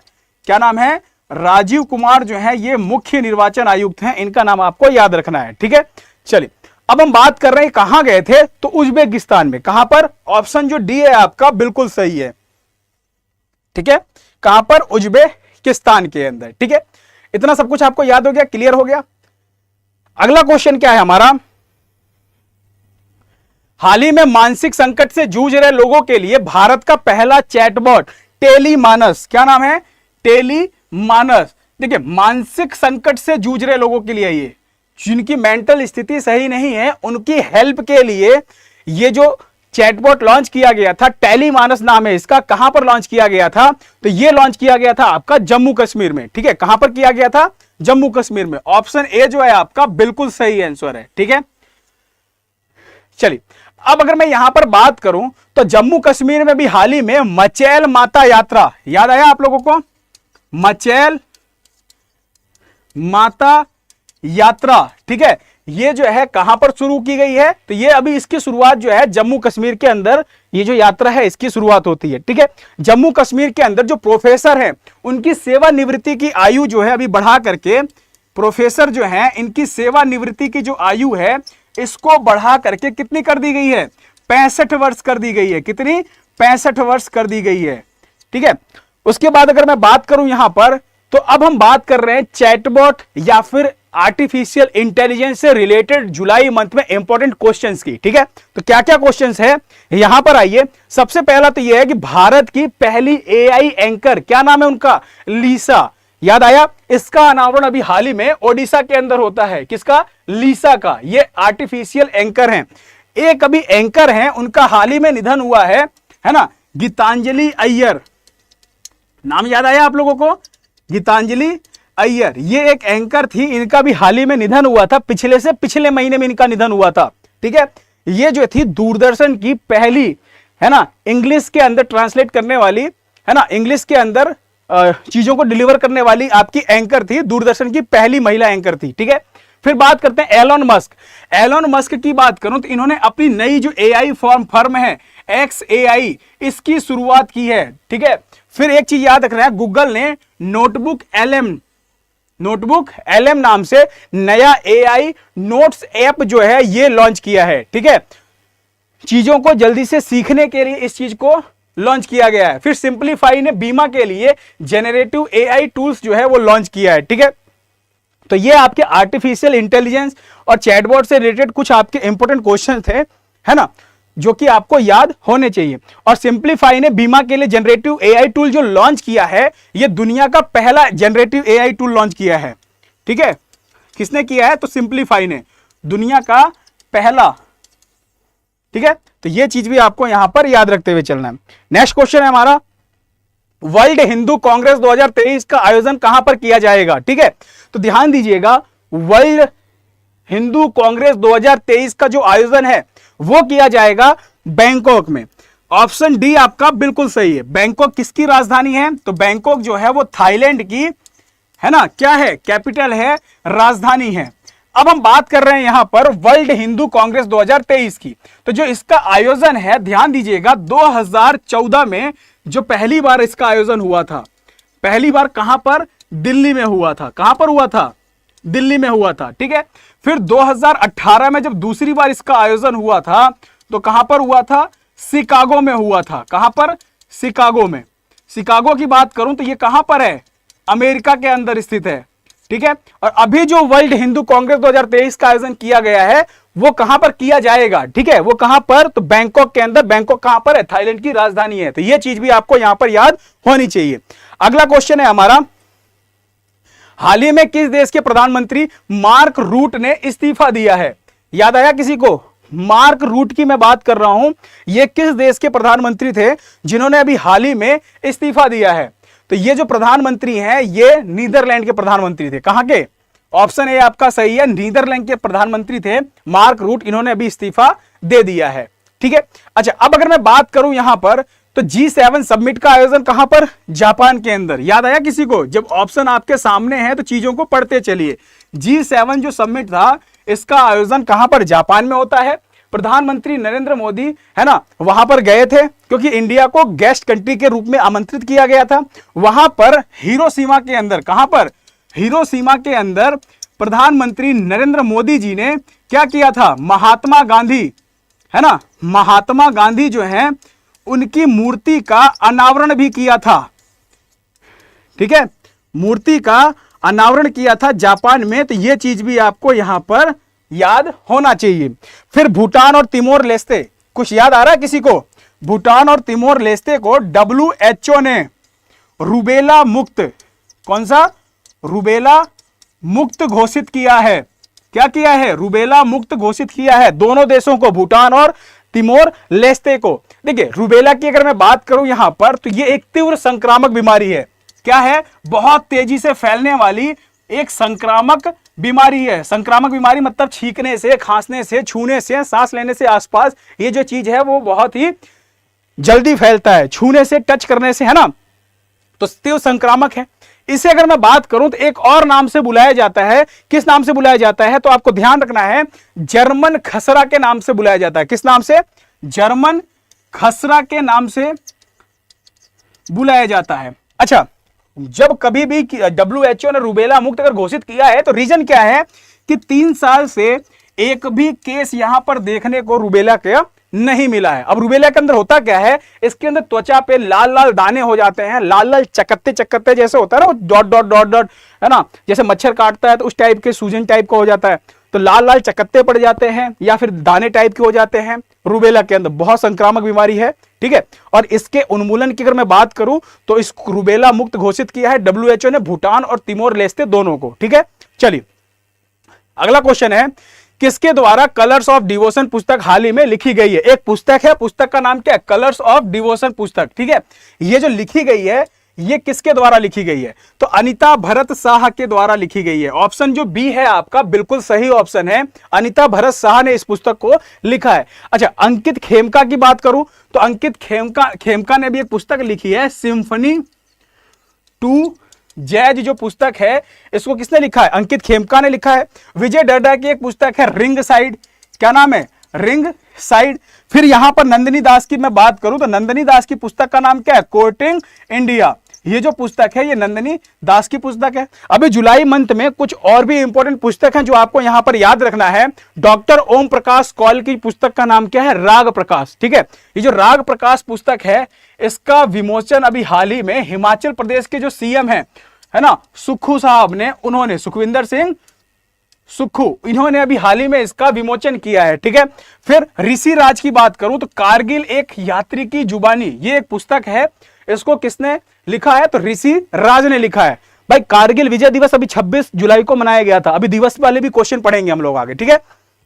अब इसमें क्या हुआ है कि कारगिल के अंदर जो युद्ध हुआ था, जितने भी सैनिक शहीद हुए थे, जो सैनिक बहादुरी से लड़े थे, है ना, उनकी जो कहानियां हैं वो इसके अंदर लिखी गई है, ठीक है। फिर रूपा पाई, द योग सूत्र फॉर चिल्ड्रन याद रखना है। सुधा पाई और सज्जन कुमार की पुस्तक है माया मोदी आजाद, दलित पॉलिटिक्स इन द हिंदुत्व। एक पुस्तक आपको विनोद मनकारा की याद रखनी है, ठीक है।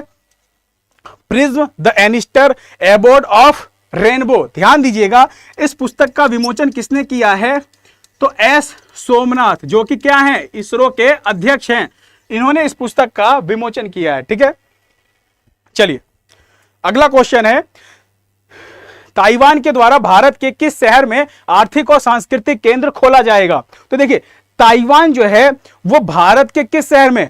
तो महाराष्ट्र की राजधानी मुंबई में। कहां पर? ऑप्शन ए आपका बिल्कुल सही है, मुंबई के अंदर क्या ताइवान खोलेगा? कौन खोलेगा? ताइवान खोलेगा। क्या खोलेगा?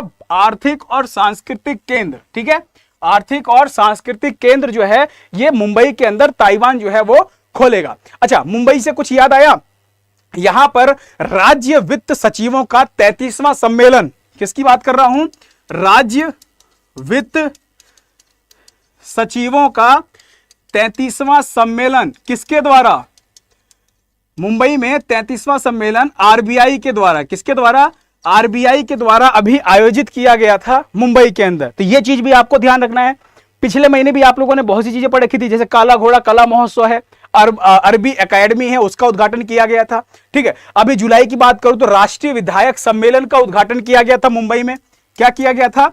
राष्ट्रीय विधायक सम्मेलन जो है इसका उद्घाटन मुंबई में किया गया था। और किसने किया था? ओम बिरला ने, जो कि लोकसभा अध्यक्ष हैं, उन्होंने किया था। तो एक आपको यह भी इंपॉर्टेंट याद रखना है मुंबई से रिलेटेड। फिर भारत की पहली अंडर सी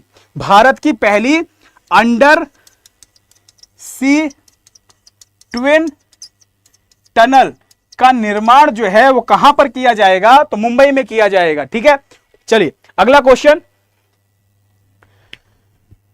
हाल ही में 2021-22 के लिए परफॉर्मेंस ग्रेडिंग इंडेक्स जो है वो किसने लॉन्च किया है?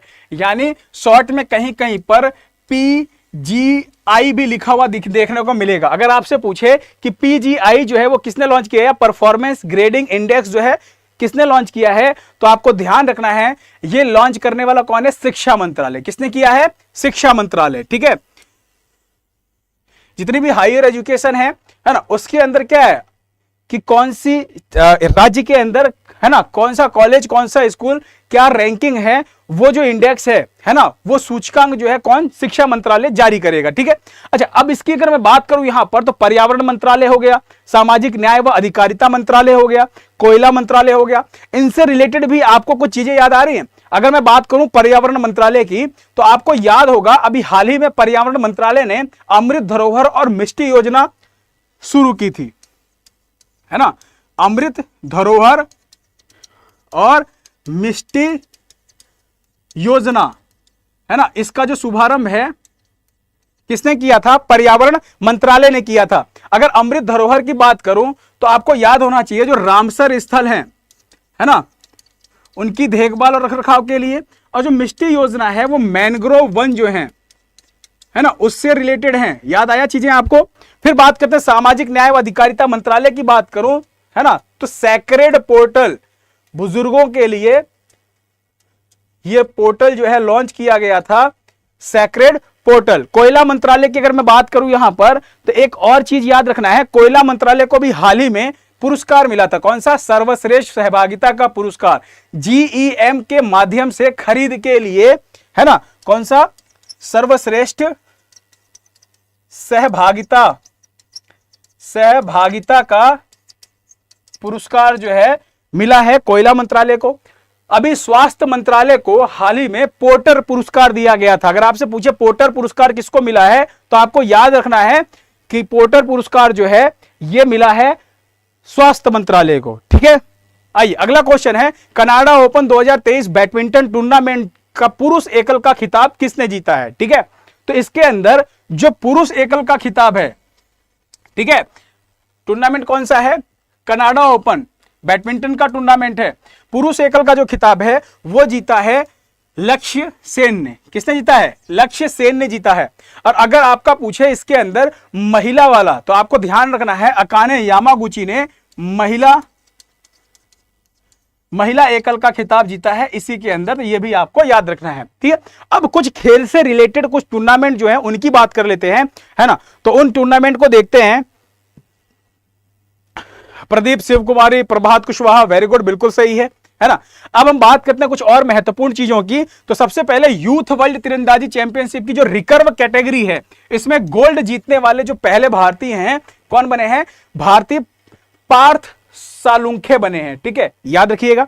फिर बात करते हैं विंबलडन ओपन 2023 में, है ना, महिला एकल का जो खिताब है, महिला एकल का खिताब किसने? मार्केरेटा, ये भ नहीं है, म है, मार्केरेटा वोंद्रोसोवा ने जीता है। और जो पुरुष एकल का खिताब है वो जीता है अल्कराज गार्फिया, ठीक है, ये अल्फ नहीं है, अल्कराज है, ठीक है।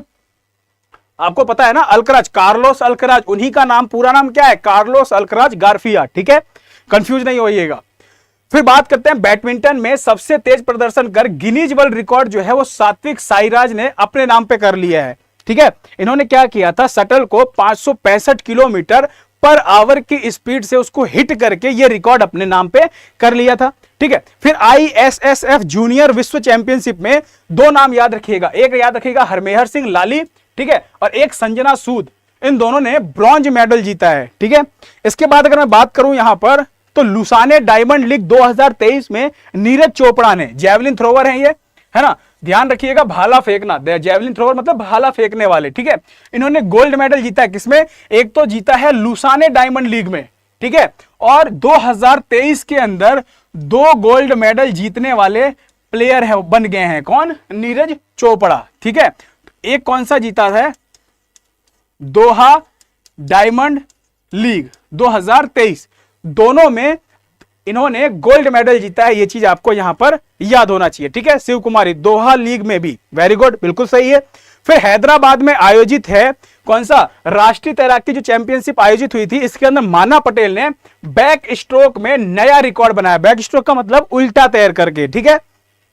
कोरिया ओपन बैडमिंटन 2023 में पुरुष एकल का खिताब जो है ना, चिराग और सात्विक ने जीता है। ध्यान दीजिएगा, यहां पर मैं बात कर रहा हूं, जो कोरिया ओपन बैडमिंटन दिख रहा है ना यहां पर, ये पुरुष एकल नहीं है, पुरुष युगल है, ठीक है, ये क्या है? युगल, ठीक है।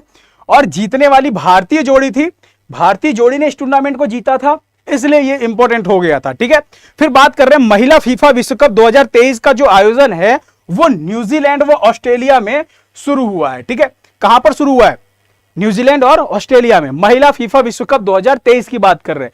अच्छा, अगर मैं बात करूं इसका अभी हाल ही में महिला फीफा विश्व कप की बात करूं, तो जो जैसे आपने देखा होगा, इसका जो शुभंकर है उसका नाम क्या है? तजूनी नाम है। क्या नाम है? तजूनी, ठीक है, शुभंकर का नाम, एग्जाम में पूछ सकता है शुभंकर भी। फिर बात कर रहे हैं नोडिया ओपन का खिताब जो है वो एंड्रे रूबलेव ने जीता है, ठीक है। अगला क्वेश्चन है हमारा, मादक पदार्थों की तस्करी रोकने के लिए ऑपरेशन बॉर्डर स्वॉर्ड जो है ये भारत और किस देश ने मिलकर चलाया है? इस क्वेश्चन का आंसर क्या हो जाएगा? भारत ने अमेरिका के साथ मिलकर चलाया। किसके साथ? अमेरिका के साथ। तो ऑप्शन ए जो है आपका बिल्कुल सही है कि अमेरिका के साथ मिलकर के ये ऑपरेशन जो बॉर्डर स्वॉर्ड है ये चलाया है। अच्छा, अमेरिका से रिलेटेड जुलाई में बहुत से इंपॉर्टेंट क्वेश्चन थे जिनको यहां पर हम लोग देखना चाहेंगे। पहला क्या है कि यूक्रेन को बख्तरबंद वाहन और क्लस्टर बम जो है वो अमेरिका देने वाला है। फिर भारत में $300 मिलियन, कितना? $300 मिलियन का निवेश जो है अमेरिका की सेमीकंडक्टर कंपनी माइक्रोन चिप जो है वो करेगी। फिर उसके बाद आपको ध्यान रखना, अमेरिका द्वारा प्रमाणित दुनिया का पहला electric flying car LF model A जो है वो बनी है। फिर नस्ल आधारित कॉलेज प्रवेश को अमेरिका की सुप्रीम कोर्ट ने, है ना, जो आदेश देकर उसको पलट दिया है, ठीक है, यानी उस पर रोक लगा दी है। फिर अमेरिका जो है ये फिर से यूनेस्को के अंदर शामिल हो गया। देखिए, अमेरिका जो है ये यूनेस्को से बाहर निकल गया था, ठीक है, अब वापस यूनेस्को के अंदर ये शामिल हो गया। यूनेस्को की स्थापना कब होती है? 1945 में होती है। मुख्यालय कहां पर है यूनेस्को का? तो फ्रांस के अंदर है। फ्रांस में कहां पर? पेरिस के अंदर, ठीक है। अमेरिका जो है वो भारत में 2 नए वाणिज्य दूतावास खोलेगा, ये चीज भी आपको ध्यान रखनी है, ठीक है। फिर इफ्को ने नैनो लिक्विड यूरिया के निर्यात के लिए अमेरिका के, है ना, मतलब अमेरिका को मतलब साझेदारी की है, तो ये चीज भी आपको यहां पर ध्यान रखना है, ठीक है। इसके बाद अगर मैं बात करूं यहां पर समझौता किया, यहां पर लिख दीजिए, ठीक है, ये पास नहीं, समझौता किया है, टाइपिंग मिस्टेक हो गया है, ठीक है। चलिए, फिर ग्लोबल फायर पावर के अनुसार दुनिया की सबसे शक्तिशाली सेना किसके पास है? अमेरिका के पास है। ये रिपोर्ट किसने दी है? तो ये दी है ग्लोबल फायर पावर ने। अच्छा, इसने इस रिपोर्ट के अंदर बताया है कि भारत जो है वो 4th नंबर पे है। कौन से नंबर पे है? 4th नंबर पे है। पहले नंबर पे कौन है? यूएसए। दूसरे नंबर पे कौन है? रूस। तीसरे नंबर पे कौन है? चीन। और चौथे नंबर पे कौन है? भारत, ठीक है। तो ये आपको ध्यान रखना है। 5वें नंबर पे फ्रांस, ग्रेट ब्रिटेन, ठीक है। चलिए, ब्रिटेन। तो इतनी सारी चीजें आपको यहां पर ध्यान रखना है। उसके बाद यूक्रेन को $400 मिलियन का सैन्य सहायता पैकेज जो है वो कौन देगा? अमेरिका देगा। देखिए, अमेरिका क्या है भाई साहब, यूक्रेन को चढ़ाता जा रहा है, ले बख्तरबंद गाड़ियां, ले क्लस्टर बम, है ना, ये लो पैसे, है ना, बेचारा जा रहा सब कुछ लेके वहां पे, और फिर रूस उधर से दौड़ा दौड़ा के उसको मार रहा है, उसकी हालत खराब कर दी है। अमेरिका उसको चढ़ा चढ़ा के बर्बाद कर दे रहा है यूक्रेन को, ठीक है। चलिए, नेक्स्ट क्वेश्चन पर चलते हैं। हाल ही में गुइलेन बैरो सिंड्रोम के कारण, है ना, स्वास्थ्य आपातकाल की घोषणा जो है वो कहां पर की गई है? तो ये जो स्वास्थ्य आपातकाल की घोषणा की गई है, ये की गई है पेरू के अंदर। कहां पर की गई है? पेरू के अंदर। तो ऑप्शन ए आपका बिल्कुल सही है कि पेरू के अंदर अभी हाल ही में गुइलेन बैरो सिंड्रोम के कारण स्वास्थ्य आपातकाल की घोषणा की गई है। इस सिंड्रोम में क्या था? जो पैर के अंदर झुंझुनाहट होती थी, है ना, जो झुंझुनी चढ़ती है, बाद में फिर वो लकवे का शिकार हो जाता था, ठीक है। इस कारण क्या हुआ था, यहां पर स्वास्थ्य आपातकाल की घोषणा की गई है। केस बहुत ज्यादा बढ़ गए थे, ठीक है। चलिए, प्रभात कुशवाहा, ममता, शिव कुमारी, अवनीश हुनैना, अभिषेक रावत, वेरी गुड, बिल्कुल सही आप लोगों का। पेरू जो है बिल्कुल सही आंसर है, ठीक है। धनराज चौहान। अब हम बात करें यहां पर, कंबोडिया देख के कुछ याद आ रहा है आप लोगों को? कंबोडिया देख के कुछ याद आ रहा है? देखिए, कंबोडिया देख के अगर मैं बात करूं यहां पर, तो अभी यहां के जो पीएम हैं हुन सेन, उन्होंने इस्तीफा दिया है। हुन सेन जो है, हुन सेन कौन थे? यहां के प्रधानमंत्री थे। इन्होंने क्या किया है? इस्तीफा दिया, ठीक है। फिर इन्होंने अपने बेटे को उत्तराधिकारी बनाया था। तो अब जो नए पीएम बने हैं वो बने हैं हुन मानेट। ये अभी नए प्रधानमंत्री बने कंबोडिया के। कंबोडिया से एक इंपॉर्टेंट क्वेश्चन एग्जाम में पूछा जाता है ना, कि सबसे बड़ा विश्व में, है ना, विश्व में सबसे बड़ा जो मंदिर समूह है अंकोर वाट मंदिर, अंकोर वाट मंदिर, है ना, भगवान विष्णु को समर्पित ये मंदिर है, और ये कहां पर स्थित है? कंबोडिया के अंदर स्थित है, ठीक है। चलिए, अगला क्वेश्चन है, लिथुआनिया में भारत के अगले राजदूत के रूप में किसे नियुक्त किया गया है? तो अगर मैं बात करूं लिथुआनिया के अंदर, देवेश उत्तम। क्या नाम है? ऑप्शन ए आपका बिल्कुल सही है, देवेश उत्तम जो है, इनको अभी राजदूत के रूप में लिथुआनिया में क्या किया गया है? नियुक्त किया गया है। अच्छा, और भी नाम आपको यहां पर दिख रहे होंगे। तो ये नामगिया खंपा दिख रहा है, ये खंपा है, ठीक है। ये कहां, इनकी नियुक्ति कहां पर होती है? तो ये भी भारतीय राजदूत हैं, जिनकी नियुक्ति होती है सोमालिया में। कहां पर होती है? सोमालिया में, ठीक है। ये सोमालिया के अंदर भारतीय राजदूत के रूप में नियुक्त होती है। प्रभात कुमार की बात करूं तो दक्षिण अफ्रीका में, है ना, भारतीय उच्चायुक्त के रूप में नियुक्त होते हैं, ठीक है। भारतीय उच्चायुक्त, राजदूत, दोनों का काम एक ही होता है, ठीक है। फिर इरशाद अहमद की बात करूं तो ये जो सीरिया है, सीरिया में भारतीय राजदूत के रूप में इरशाद अहमद की नियुक्ति होती है। तो ये चीज भी आपको यहां पर याद रखना है। फिर बात करते हैं, रिश्वत विरोधी प्रबंधन प्रणाली सर्टिफिकेट प्राप्त करने वाला भारत का पहला पीएसयू जो है वो कौन सा बना है? ठीक है, तो जो भारत का पहला पीएसयू बना है वो बना है आपका ओएनजीसी। ओएनजीसी की अगर मैं बात करूं तो ओएनजीसी की फुल फॉर्म क्या होती है? ओएनजीसी की फुल फॉर्म होती है oil and natural gas corporation limited. इसकी स्थापना 1956 में होती है। कब होती है? 1956 में इसकी स्थापना होती है। और मुख्यालय कहां पर है? तो नई दिल्ली के अंदर इसका मुख्यालय है। यह चीज भी आपको ध्यान देना है। तो इस क्वेश्चन का आंसर क्या हो जाएगा? ओएनजीसी। ठीक है। अरुण कुमार सिंह जो है वो इसके चेयरमैन और सीईओ है। अगर आपसे पूछे चेयरमैन और सीईओ की बात करें तो अरुण कुमार सिंह क्या है? चेयरमैन और सीईओ हैं ओएनजीसी के। ठीक है।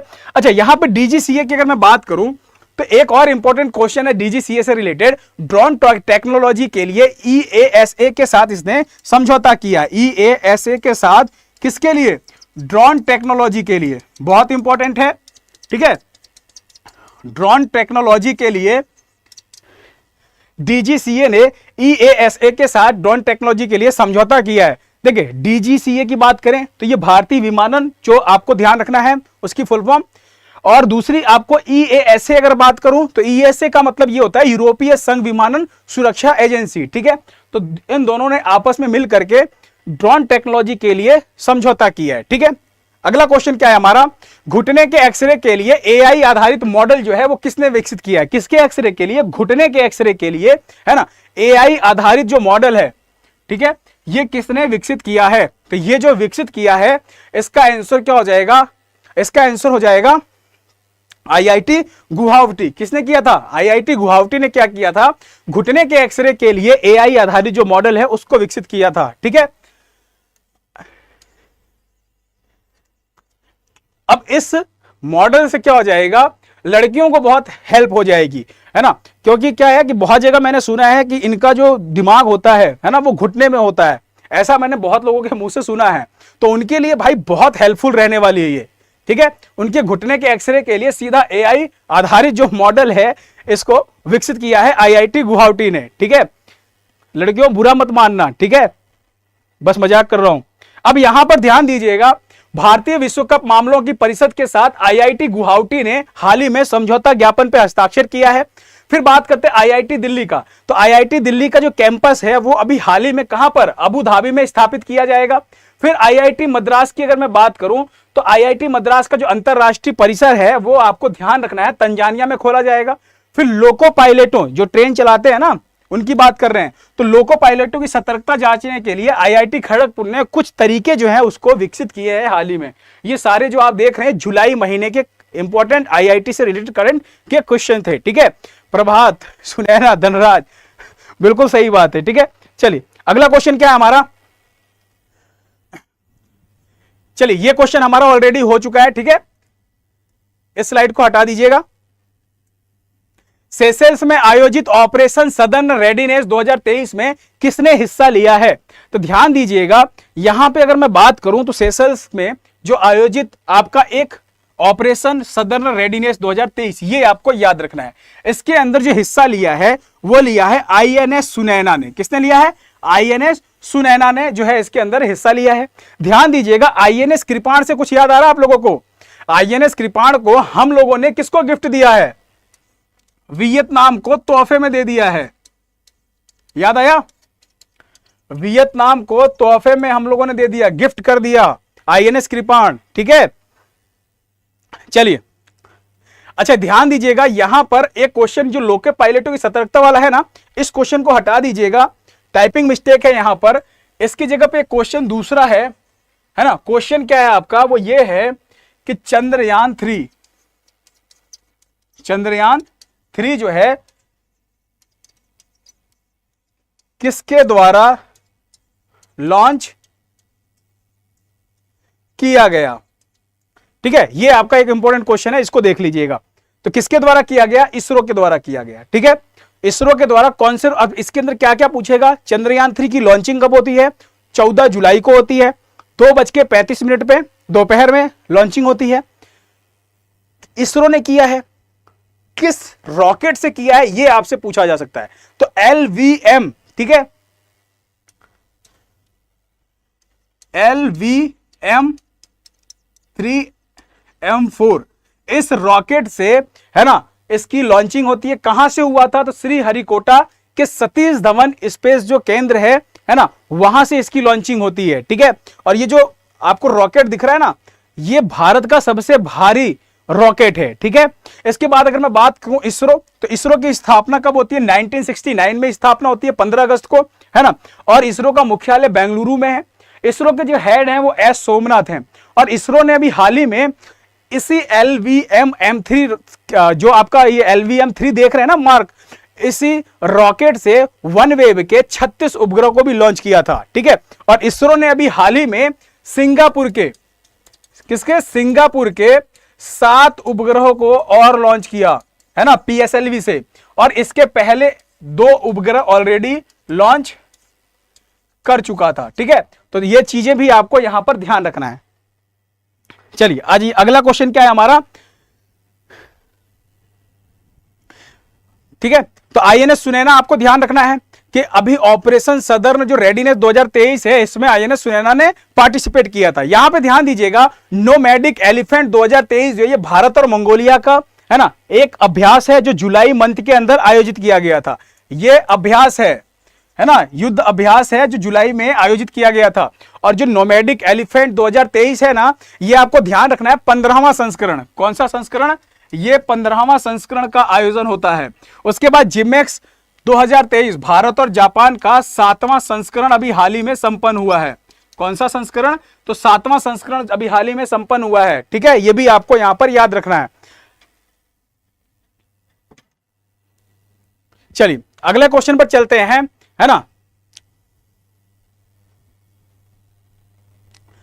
अगला क्वेश्चन क्या आपका, हाल ही में मलेशिया में किसने अपना अंतरराष्ट्रीय भुगतान गेटवे शुरू किया है? ठीक है, मलेशिया में, मलेशिया की बात करें, किसने अपना अंतरराष्ट्रीय गेटवे भुगतान जो है वो शुरू किया है? ठीक है, तो किसने किया है? रेजर पे ने किया है। इस क्वेश्चन का आंसर क्या हो जाएगा? रेजर पे।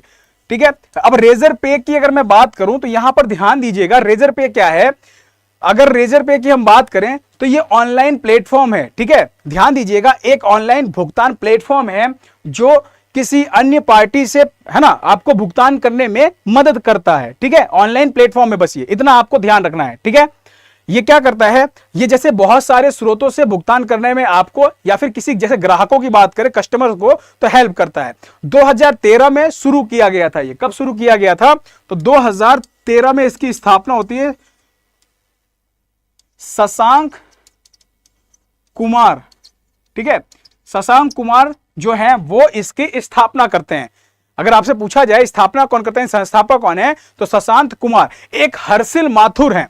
ठीक है, हर्षिल माथुर भी साथ में मिल करके इसकी स्थापना करते हैं। ठीक है, हर्षिल माथुर भी साथ में मिल करके स्थापना करते हैं। और जो हर्षिल माथुर हैं, ये इसके वर्तमान में सीईओ भी रह चुके हैं। ठीक है, अभी वर्तमान में सीईओ कौन है, तो ये हर्षिल माथुर सीईओ है। ठीक है, अच्छा अब हम बात करें यहां पर अगर मलेशिया की। ठीक है, तो मलेशिया से कुछ याद आ रहा है? अभी हाल ही में रक्षा मंत्री राजनाथ सिंह की बात करें, मलेशिया में रक्षा मंत्री राजनाथ सिंह की अगर हम बात करें तो इन्होंने अभी हाल ही में HAL का, यानी कि हाल का क्षेत्रीय कार्यालय का उद्घाटन किया है। कहां पर किया है? कहां पर खोला है क्षेत्रीय कार्यालय मलेशिया में, है ना, किसका? HAL। हाल की बात करूं, हिंदुस्तान एरोनॉटिक्स लिमिटेड की बात कर रहे हैं। ठीक है, चलिए अगला क्वेश्चन क्या है हमारा, 100 मिलियन टन कोयले को गैसीकृत करने का लक्ष्य सरकार ने कब तक रखा है? देखिए, 100 मिलियन कोयले को गैसीकृत करने का जो लक्ष्य सरकार ने रखा है, यह रखा है 2030 तक। कब तक रखा है? 2030 तक रखा है। ठीक है, अब यहां पर ध्यान दीजिएगा, कुछ और लक्ष्य की बात करते हैं जो आपसे एग्जाम में पूछा जाएगा। ठीक है, तो सबसे पहले याद रखना है आपको, टीबी को खत्म करने का लक्ष्य क्या रखा गया था 2025 में? किसको? टीबी को खत्म करने का लक्ष्य रखा गया था। 2030 तो आपका इसका आंसर है ही, है ना, कि भाई 100 मिलियन जो टन कोयले को गैसीकृत करने का लक्ष्य सरकार ने रखा है 2030 तक। लेकिन 2030 तक एक और लक्ष्य रखा हुआ है, मलेरिया को खत्म करने का लक्ष्य। किसको? मलेरिया को खत्म करने का लक्ष्य रखा हुआ है। 2047 की बात करें तो सिकल सेल एनीमिया, है ना, एनीमिया उन्मूलन जो लक्ष्य रखा गया है ना, ये क्या रखा गया है? 2047 रखा गया है। ठीक है, प्रभात कुशवाहा, डी का zero carbon produce, very good, बिल्कुल सही है प्रभात आपका क्वेश्चन। ठीक है, प्रभात एकदम सही बताया आपने। 2070 तक शून्य कार्बन उत्सर्जन का लक्ष्य रखा गया है। ठीक है, जीरो कार्बन, शून्य कार्बन उत्सर्जन का जो लक्ष्य रखा गया है वो 2070 रखा गया है। ठीक है, चलिए ये सारी चीजें भी आपको यहां पर याद होनी चाहिए। अगला क्वेश्चन है हमारा, 4 रनवे वाला भारत का पहला हवाई अड्डा कौन सा बना है? तो ध्यान दीजिएगा, 4 रनवे वाला जो भारत का पहला हवाई अड्डा बना है वो बना है IGI दिल्ली, यानी इंदिरा गांधी इंटरनेशनल एयरपोर्ट दिल्ली। कौन सा? इंदिरा गांधी इंटरनेशनल एयरपोर्ट दिल्ली जो है, बिल्कुल सही आंसर है। ये अब 4 रनवे वाला भारत का पहला एयरपोर्ट बन गया है। ठीक है, अच्छा यहां पे हैदराबाद से रिलेटेड एक क्वेश्चन ध्यान दीजिएगा, दुनिया में यानी कि विश्व में समय का सबसे पाबंद, है ना, सबसे पाबंद किसका? समय का समय का सबसे पाबंद एयरपोर्ट कौन सा बना है? तो GMR जो हैदराबाद है वो बना है। ठीक है, प्रभात, सोहित, अभिषेक, शिव कुमारी, ऑप्शन बी आपका बिल्कुल सही है। ठीक है, चलिए शिव कुमारी, मतलब सर 2025 के बाद किसी को टीबी नहीं होगा। देखिए बात वो नहीं है, अगर आपको टीके वीके सब कुछ सही से नॉर्मली लगा गया है, कहने का मतलब यह है कि किसी को भी टीबी, देखिए पहले आपने अगर अभी आपको तो नहीं पता, पर अगर आप अपने मदर और फादर से बात करेंगे तो वो आपको बताएंगे कि एक टाइम ऐसा था बहुत साल पहले कि टीबी से लोगों की बहुत ज्यादा मृत्यु होती थी। आज की डेट में नहीं होती है, क्योंकि इतना ज्यादा हम लोगों ने, है ना, तरक्की की है, अचीवमेंट लिया है कि अब उससे डेथ नहीं होती है। ठीक है, मरने वाले तो आपको पता होगा कि नॉर्मल अगर खांसी बुखार सब छोड़िए, मलेरिया से भी लोगों की बहुत मृत्यु हुई थी। अभी आजकल तो डेंगू से मृत्यु हो रही है, आने वाले टाइम में डेंगू जो है ये भी खत्म हो जाएगा। ठीक है, तो ध्यान रखिएगा ये चीजें। ये क्या है, इसके लिए आप ये कह सकते हैं कि अब जब एकदम से खत्म हो जाएगा तो ना के बराबर डेथ होगी, यानी नहीं मृत्यु होगी। ठीक है, तो 2025 के बाद आप मान के चलिएगा कि मृत्यु जो है वो नहीं होगी। ठीक है, चलिए फिर अगर हम बात करें यहां पर बहुआयामी गरीबी सूचकांक 2023 के अनुसार भारत में 15 सालों में कितने लोग गरीबी से बाहर आए हैं? किसकी बात कर रहे हैं? ये बात कर रहे हैं हम बहुआयामी गरीबी सूचकांक 2023 में। तो 15 सालों में कितने लोग गरीबी से बाहर आए हैं? तो इस क्वेश्चन का आंसर हो जाएगा 415 मिलियन। कितने लोग? 415 मिलियन लोग जो हैं वो आपको ध्यान रखना है कि गरीबी से बाहर आ गए हैं 15 साल के अंदर। ठीक है, अब अगर मैं बात करूं यहां पर तो कुछ और भी ऑप्शन दिख रहे हैं। अगर मैं कहूं कि 1.6 मिलियन का क्या आंसर हो जाएगा, तो 10 सालों में कितने भारतीयों ने नागरिकता छोड़ी है? अगर आपसे पूछे तो 1.6 मिलियन यानी 16 लाख लोगों ने पिछले 10 साल में, है ना, 10 साल में भारतीयों ने नागरिकता छोड़ी है। ठीक है, 1.6 नागरिकता इन्होंने छोड़ दी है। ठीक है, छोड़ी है, कहने का मतलब किसी और देश के अंदर शिफ्ट हो गए हैं। एक ऑप्शन दिख रहा है आपको 35.3 मिलियन। 35.3 मिलियन जो आंकड़ा है ये आपको याद रखना है, UNHCR ने इसको जारी किया है। UNHCR, देखिए UNHCR की अगर हम बात करें तो इसके रिपोर्ट के हिसाब से, है ना, शरणार्थियों की जो वैश्विक संख्या है, यानी विश्व में, है ना, वैश्विक लेवल पे अगर बात करें, विश्व में टोटल जो शरणार्थियों की संख्या है, जो संख्या है वो कितनी है, वो आपको ध्यान रखना है 35.3 मिलियन है। ठीक है, तो टोटल वैश्विक संख्या की बात कर रहे हैं, शरणार्थियों की संख्या जो है UNHCR ने जो रिपोर्ट जारी की है उसके हिसाब से 4.7 मिलियन की बात करते हैं। 4.7 मिलियन की बात करूं तो भारत में आदिवासी बच्चे चिरकालिक पोषण अभाव से अभी ग्रसित हैं। ठीक है, ये जो रिपोर्ट है, ये रिपोर्ट अभी हाल ही में जो आई थी उस रिपोर्ट के हिसाब से कहा गया है कि 4.7 मिलियन बच्चे। ठीक है, चलिए अगला क्वेश्चन है हमारा, राष्ट्रीय चिकित्सा दिवस कब मनाया गया है? देखिए राष्ट्रीय चिकित्सा दिवस 1 जुलाई को मनाया गया था, और 1 जुलाई को हम लोगों ने बहुत से दिवस और भी मनाए थे। तो एक चीज तो आपको ध्यान रखना है कि ऑप्शन ए आपका बिल्कुल सही है, 1 जुलाई को। ठीक है, क्या? राष्ट्रीय चिकित्सा दिवस। तो राष्ट्रीय चिकित्सा दिवस 1 जुलाई को मनाया गया था। अब 1 जुलाई को और कौन कौन से दिवस मनाए गए थे, और अभी जुलाई महीने में जितने भी दिवस हम लोगों ने सेलिब्रेट किए हैं, मनाए हैं, उन सारे दिवस को एक साथ देखते हैं। सबसे पहले अंतरराष्ट्रीय सहकारिता दिवस, कनाडा दिवस, ठीक है, फिर GST दिवस 1 जुलाई को ही तो लागू हुआ था, फिर SBI का स्थापना दिवस 1 जुलाई 1955 में SBI की स्थापना होती है। तो आपको ध्यान रखना है कि SBI स्थापना दिवस, ठीक है, स्टेट बैंक ऑफ इंडिया की बात कर रहे हैं। फिर बात कर रहे हैं राष्ट्रीय डाक कर्मचारी दिवस, चार्टर्ड अकाउंटेंट दिवस जो है वो भी आपको ध्यान रखना है, कब? 1 जुलाई को। फिर 2 जुलाई की बात करें तो विश्व खेल पत्रकार दिवस और विश्व UFO दिवस जो है, 2 दिवस आपको कब मनाए गए थे? 2 जुलाई को मनाए गए। 3 जुलाई को अंतरराष्ट्रीय प्लास्टिक बैग मुक्त दिवस और धर्म चक्र दिवस, 2 दिवस मनाए गए। फिर हम बात करें 4 जुलाई की, तो अमेरिका का स्वतंत्रता दिवस जो है वो 4 जुलाई को मनाया गया था। विश्व जूनोसिस दिवस जो है 6 जुलाई को मनाया गया था। फिर बात करते हैं 9 जुलाई की, तो 9 जुलाई को राष्ट्रीय विद्यार्थी जो दिवस है ये आपका मनाया गया था। ठीक है, यहां पे अगर हम बात करें, चलिए 10 जुलाई को राष्ट्रीय मत्स्य किसान दिवस, ठीक है, ये कब मनाया गया था? तो 10 जुलाई को मनाया गया था। ठीक है, विश्व जनसंख्या दिवस जो है वो आपका 11 जुलाई को मनाया गया था। जनसंख्या के मामले में भारत जो है चीन को पीछे छोड़ के विश्व में नंबर 1 पर आ गया है ना। और भारत के अंदर सबसे ज्यादा जनसंख्या कहां पर? उत्तर प्रदेश के अंदर। और सबसे कम जनसंख्या कहां पर है? तो सिक्किम के अंदर। ठीक है, फिर बात करते हैं 12 जुलाई को विश्व पेपर बैग दिवस, नाबार्ड स्थापना दिवस और साथ ही साथ अंतरराष्ट्रीय मलाला दिवस, है ना, और विश्व पेपर बैग दिवस। 12 जुलाई काफी इंपॉर्टेंट है, इसको याद रखिएगा। 15 जुलाई को विश्व युवा कौशल दिवस मनाया गया। 16 जुलाई को आपको याद रखना है भारतीय कृषि अनुसंधान परिषद ICAR का स्थापना दिवस जो है वो मनाया गया था। फिर 17 जुलाई को विश्व अंतरराष्ट्रीय न्याय दिवस मनाया गया।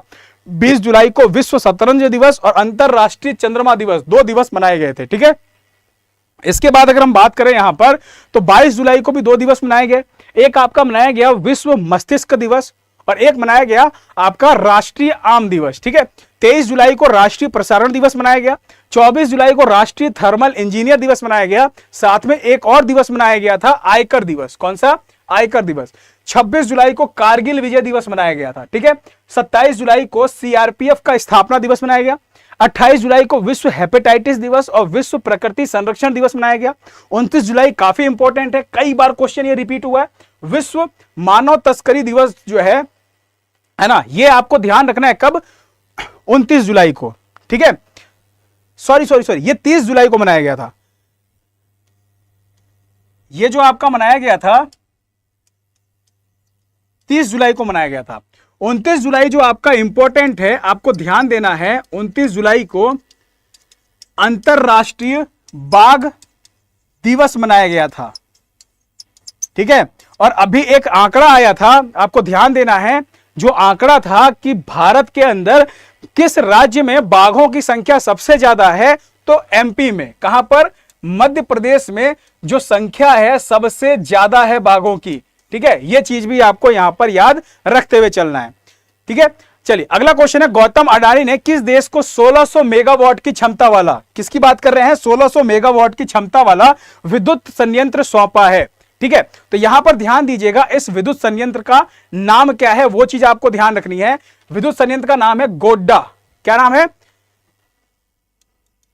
गोड्डा विद्युत संयंत्र। ठीक है, अगर मैं बात करूं तो यह है कहां पर? यह स्थापित है झारखंड के अंदर। कहां पर स्थित है? झारखंड के अंदर ये जो है संयंत्र स्थापित है।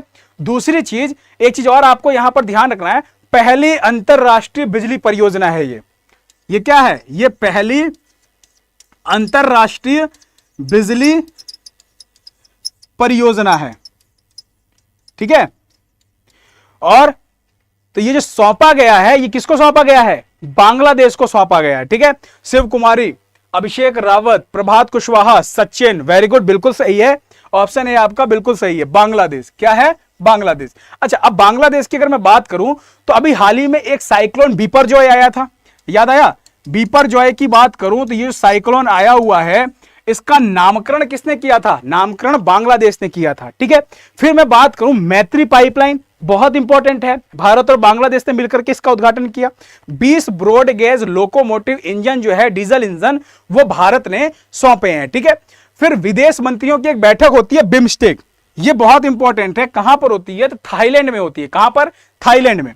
ठीक है, एक याद रखना है, थाईलैंड में बिम्स्टेक विदेश मंत्रियों की बैठक होती है। विदेश मंत्रियों की बैठक होती है, ये कहां पर होती है? थाईलैंड में। अभी मैंने थाईलैंड देखा तो मुझे चीजें याद आई हैं, तो आपको याद रखना है, बिम्स्टेक विदेश मंत्रियों की जो बैठक है वो थाईलैंड में हुई थी। बहुत इंपॉर्टेंट है ये क्वेश्चन भी आपका। ठीक है, चलिए अगले क्वेश्चन पर चलते हैं। अगला क्वेश्चन हमारा क्या है? हरेला पर्व 2023 कहां मनाया गया है? सबको पता है, जो लोग क्लास के अंदर रेगुलर थे सबको पता है कि अभी जुलाई महीने में एक पर्व मनाया गया है, हरेला पर्व। ठीक है, उत्तराखंड में। हरेली कहां पर? छत्तीसगढ़ में। हरेला कहां पर? उत्तराखंड में। सबको पता है, इस क्वेश्चन का आंसर कोई भी गलत नहीं बताएगा। ठीक है, तो उत्तराखंड के अंदर अभी हाल ही में हरेला पर्व जो है वो मनाया गया था। ठीक है, इसके बाद अगर मैं बात करूं यहां पर, तो अभी तेलंगाना देख के कुछ याद आ रहा है? तेलंगाना देख के एक इंपॉर्टेंट क्वेश्चन है, याद आया किसी को? जुलाई महीने का भाई साहब, जो किन्नर अधिनियम आपका जो अधिनियम था उसको असंवैधानिक घोषित किया है? याद आया? किन्नर अधिनियम को असंवैधानिक घोषित किया है किसने? तेलंगाना की हाई कोर्ट ने। क्या कहा है? देखिए, पहले यह नियम था कि अगर आभूषण पहन करके या फिर साड़ी पहन करके, है ना, महिलाओं की वेशभूषा में सार्वजनिक स्थल पर नाचते हुए, गाते हुए, कुछ मांगते हुए, है ना, पकड़े जाने पर बिना वारंट के डायरेक्ट गिरफ्तार करने का आदेश था। ठीक है, यह इनकी निजता का हनन था। ठीक है, इनके अधिकारों का भाई हनन था। क्यों? क्योंकि इनको कोई काम वाम तो मिलता नहीं था, काम पे कोई रखता नहीं था, तो और क्या ही करें। लेकिन अब जो चीजें हैं अब वो बहुत आगे बढ़ गई हैं। ठीक है, तो अब क्या है, इस अधिनियम को असंवैधानिक घोषित किया है। किसने? तेलंगाना सरकार ने घोषित किया है। ठीक है भाई, सबको अपने जीवन जीने का अधिकार है। ठीक है, रोक टोक नहीं कर सकते। फिर आपको अगर मैं यहां पे कहूं तो उत्तराखंड से रिलेटेड और क्या क्या चीजें याद आ रही हैं? उत्तराखंड की मैं बात करूं तो ऑपरेशन मर्यादा जो है पुलिस द्वारा चलाया गया था। फिर पैच रिपोर्टिंग ऐप गड्ढों की मरम्मत के लिए उत्तराखंड में लॉन्च किया गया था। एक आपको ध्यान रखना है, उत्तराखंड से रिलेटेड इंपॉर्टेंट चीज है कि जो लोकतंत्र है ना, जो सेनानी थे, ठीक है, स्वतंत्रता सेनानी थे ना, जो उनकी अगर मैं बात करूं तो मानदेय यानी जो उनको पैसा मिलता था वो बढ़ा दिया गया। पहले जो मिलता था वो 16,000 मिलता था, अब कितना हो गया? 20,000 रुपया मिलेगा। ठीक है, यह चीज भी आपका एक इंपॉर्टेंट है। ठीक है, Abhishek Rawat green apple award, very good, बिल्कुल सही है। ठीक है, तो अगर मैं बात करूं तो तेलंगाना की जो 5 इमारतें हैं, है ना, जो संरचनाएं हैं, उनको अंतरराष्ट्रीय एप्पल ग्रीन अवार्ड जो है दिया गया था। यह भी आपका बिल्कुल सही जवाब है। ठीक है, चलिए आगे चलते हैं दूसरे क्वेश्चन पे। हेनले पासपोर्ट रैंकिंग 2023 में भारत की रैंक क्या है? देखिए, हेनले पासपोर्ट रैंकिंग की 2 बार रैंकिंग आती है। एक रैंकिंग आती है जनवरी महीने में, जिस टाइम रैंकिंग आई थी तब कितनी रैंकिंग थी? 85 नंबर पे था। कौन सा? 85वें नंबर पे था। फिर जो रैंकिंग आई है जो दूसरी बार, वो जुलाई में आती है। इस बार जो रैंकिंग आई थी इसमें जो भारत की रैंकिंग थी वो 80 नंबर पे थी। यानी पहली बार 85 पे था, अब की बार 80 नंबर पे पहुंच गया है। ठीक है, और अगर मैं बात करूं इस रैंकिंग के अंदर शीर्ष पर कौन है? ठीक है, देखिए भारत जो है 80 नंबर पे है, तो भारत 57 देशों के अंदर बिना वीजा के, है ना, ट्रेवल कर सकता है भारत का कोई भी व्यक्ति। कितने? 57 देशों के अंदर। ठीक है, सिंगापुर जो है वो पहले नंबर पे है और 152, सिंगापुर पहले नंबर पे है। 192 देशों के अंदर ये ट्रेवल कर सकते हैं अगर आपके पास सिंगापुर का पासपोर्ट है तो, और भारत का पासपोर्ट है तो 57 देशों के अंदर आप ट्रेवल कर सकते हैं। ठीक है, चलिए उसके बाद 126वें रैंक में भारत की अगर मैं बात करूं तो भारत का स्थान 126वां किस में है? याद आ रहा है किसी को? भाई वैश्विक शांति सूचकांक में और वर्ल्ड हैप्पीनेस इंडेक्स में, है ना, वैश्विक शांति सूचकांक। ठीक है, और साथ ही साथ वर्ल्ड हैप्पीनेस इंडेक्स 2023, इन दोनों में ही भारत जो है वो 126वें नंबर पे है, ये भी याद रखिएगा। ठीक है, फिर अगर मैं बात करूं 127वें नंबर पे, तो 127वें नंबर में भारत जो है कौन सी रैंकिंग के अंदर है? तो ये आपको ध्यान रखना है कि जो जेंडर गैप है ना, ग्लोबल जेंडर गैप जो है 2023 की जो रिपोर्ट आई थी, ठीक है, इस रिपोर्ट के अंदर भारत जो है 127वें नंबर पे है। ठीक है, एक आपको और ध्यान रखना है साथ में, ऊर्जा संक्रमण सूचकांक, भारत जो 67वें नंबर पे है, ये ऊर्जा संक्रमण सूचकांक के अंदर है। किसमें? ऊर्जा संक्रमण सूचकांक के अंदर है। तो ये चीज भी आपको यहां पर ध्यान रखते हुए चलना है। एक नई रैंकिंग आई थी फीफा की, है ना, फीफा में जो इंडिया की नई रैंकिंग आई थी 99वें नंबर पे है इंडिया। ठीक है, तो ये चीज भी आपको यहां पर ध्यान रखते हुए चलना है। अगला क्वेश्चन क्या है हमारा? जून तिमाही में भारत के कुल ऑयल मिल निर्यात में कितने प्रतिशत की वृद्धि हुई है? तो वृद्धि हुई है 19% की। कितने?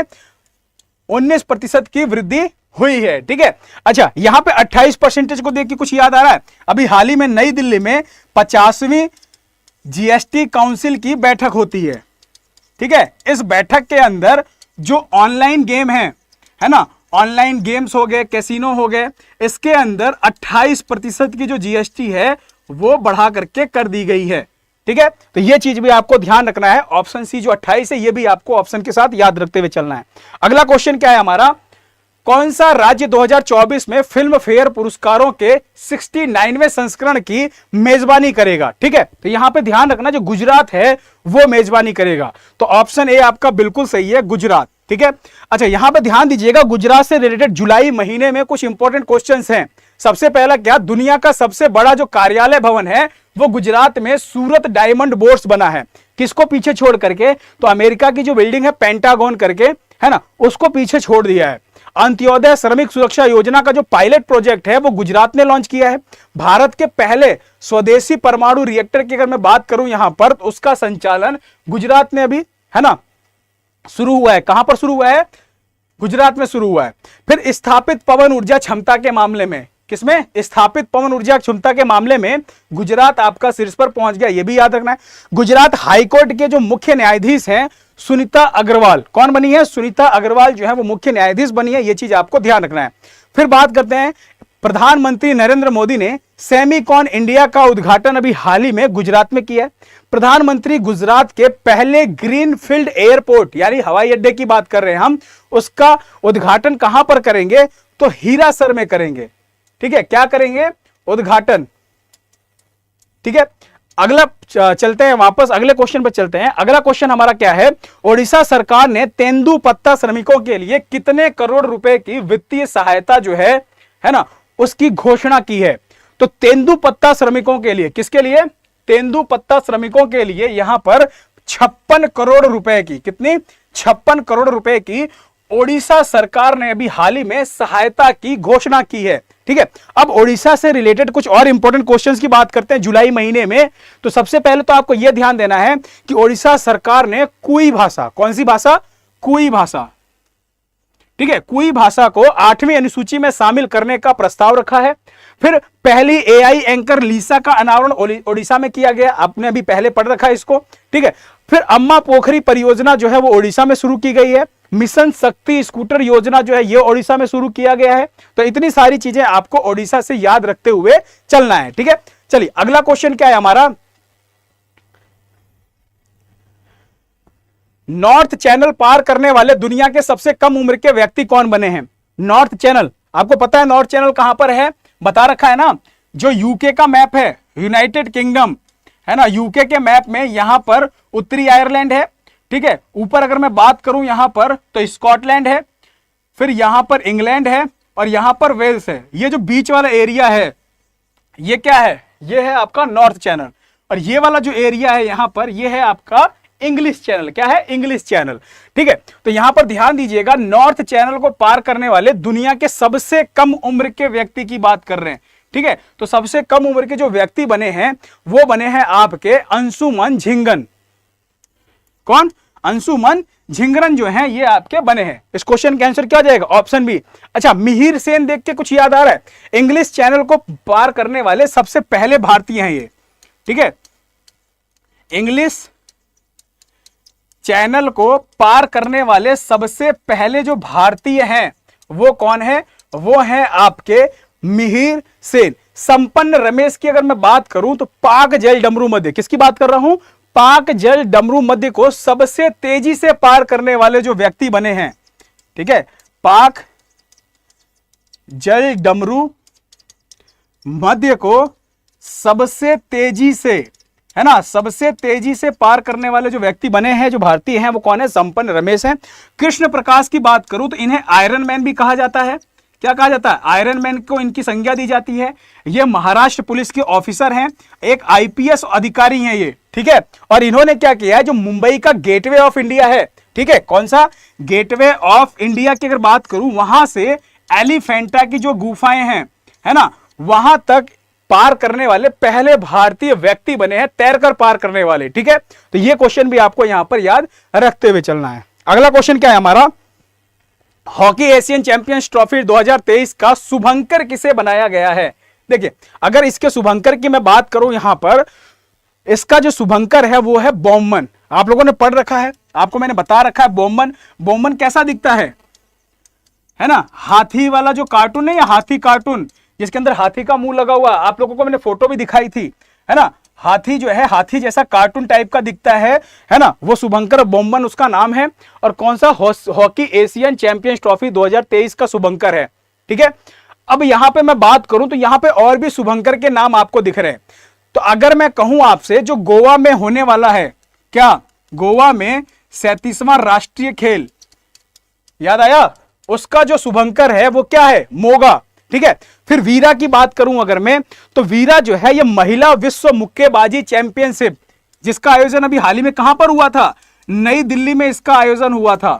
महिला विश्व मुक्केबाजी चैंपियनशिप की मैं बात कर रहा हूं यहां पर, 2023, जिसका आयोजन कहां पर हुआ था, नई दिल्ली में हुआ था। याद है आप लोगों को, वीरा जो है उसका शुभंकर था। याद आ रहा है ना, जो गोल्ड मेडल जीता था 4, है ना। चलिए फिर तजूनी की बात करते हैं। तजूनी मैंने अभी आपको बताया फीफा विश्व कप महिला वाला। ठीक है, तो जो फीफा महिला विश्व कप 2023 हो रहा है, फीफा महिला विश्व कप 2023, जिसका आयोजन कहां पर हो रहा है, न्यूजीलैंड प्लस ऑस्ट्रेलिया, यहां पर इसका आयोजन चल रहा है अभी, है ना, शुरू हो गया है। तो ध्यान दीजिएगा, उसका शुभंकर कौन है, तजूनी। कौन है, तजूनी जो है वो उसका शुभंकर है। अच्छा, एक चीज और ध्यान दीजिएगा, डीडी स्पोर्ट्स ने टीवी अधिकार लिए हैं। फीफा महिला विश्व कप का अगर आपसे पूछे टीवी अधिकार, है ना, किसने लिया है, तो डीडी स्पोर्ट्स ने लिया है। डीडी स्पोर्ट्स ने टीवी अधिकार लिया है इसका। ठीक है, तो यह चीज भी आपको यहां पर ध्यान रखना है ना। अगला क्वेश्चन है क्या है हमारा, किस राज्य के मुख्यमंत्री ने सशक्त महिला ऋण योजना की शुरुआत की है। ठीक है, क्या बात कर रहे हैं हम, सशक्त महिला जो ऋण योजना है ये किस राज्य के मुख्यमंत्री ने शुरू की है। अब यहां पर अगर मैं बात करूं तो बहुत सी योजना और परियोजना है जो अभी आप लोगों ने सिर्फ और सिर्फ जुलाई महीने में पढ़ रखा है ना। तो उन सारी योजना परियोजना की बात करेंगे जो आप लोगों ने जुलाई महीने में पढ़ रखा है। इसका आंसर क्या हो जाएगा, इसका आंसर हो जाएगा हिमाचल प्रदेश। क्या हो जाएगा, हिमाचल प्रदेश इसका आंसर हो जाएगा। अब हम बात करते हैं जुलाई महीने में जो जो आपने योजना परियोजना इंपॉर्टेंट पढ़ रखी है उनकी बात करते हैं। सबसे पहले वन ट्रैप वन ट्रिप, याद आया, वन टैप वन ट्री जो है ना, उत्तर प्रदेश के अंदर, कहां पर, उत्तर प्रदेश के अंदर। फिर जगन्ना अम्मा वोडी जो योजना है ये आंध्र प्रदेश में, है ना। माताएं जब बच्चों को स्कूल भेजेंगी तो उनको, है ना, सहायता राशि प्रदान की जाएगी। अम्मा पोखरी परियोजना ओडिशा के अंदर। ग्रामीण आवास, है ना, न्याय जो योजना है ये आपको ध्यान रखना छत्तीसगढ़ में। इसके अंदर क्या है, आपको ध्यान देना है, इसके अंदर जो गरीब लोग हैं, है ना, गांव के ग्रामीण जो गरीब लोग हैं, ग्रामीण लोग हैं, उन ग्रामीण लोगों को इसके अंदर क्या आवास की योजना जो है वो उपलब्ध कराई जाएगी। फिर गजह कोथा अभियान, ये असम के अंदर चलाया गया था। गजह कोथा अभियान याद होगा आप लोगों को, मैंने बताया था असम के अंदर हाथी और मनुष्य के बीच में बड़ा संघर्ष होता है। ठीक है, हाथी वहां पे ज्यादा पाए जाते हैं। उसको रोकने के लिए, है ना, उसका समाधान निकालने के लिए गजह कोथा अभियान जो है असम में शुरू किया गया। फिर बात करते हैं अंत्योदय श्रमिक सुरक्षा योजना, ये जो है ये गुजरात सरकार ने शुरू किया। टीचर इंटरफेस फॉर एक्सीलेंस कार्यक्रम जो है राजस्थान ने शुरू किया है। मिशन शक्ति स्कूटर योजना ओडिशा सरकार ने शुरू किया है। ठीक है, सारी चीजें योजना जो आपने पढ़ी है जुलाई महीने की इंपॉर्टेंट महत्वपूर्ण योजनाएं थी जो आपको आनी चाहिए। हाल ही में तेंजिन यांगकी की बात करते हैं। ठीक है, तेंजिन यांगकी, ये थांगकी नहीं है, यह है आपकी यांगकी।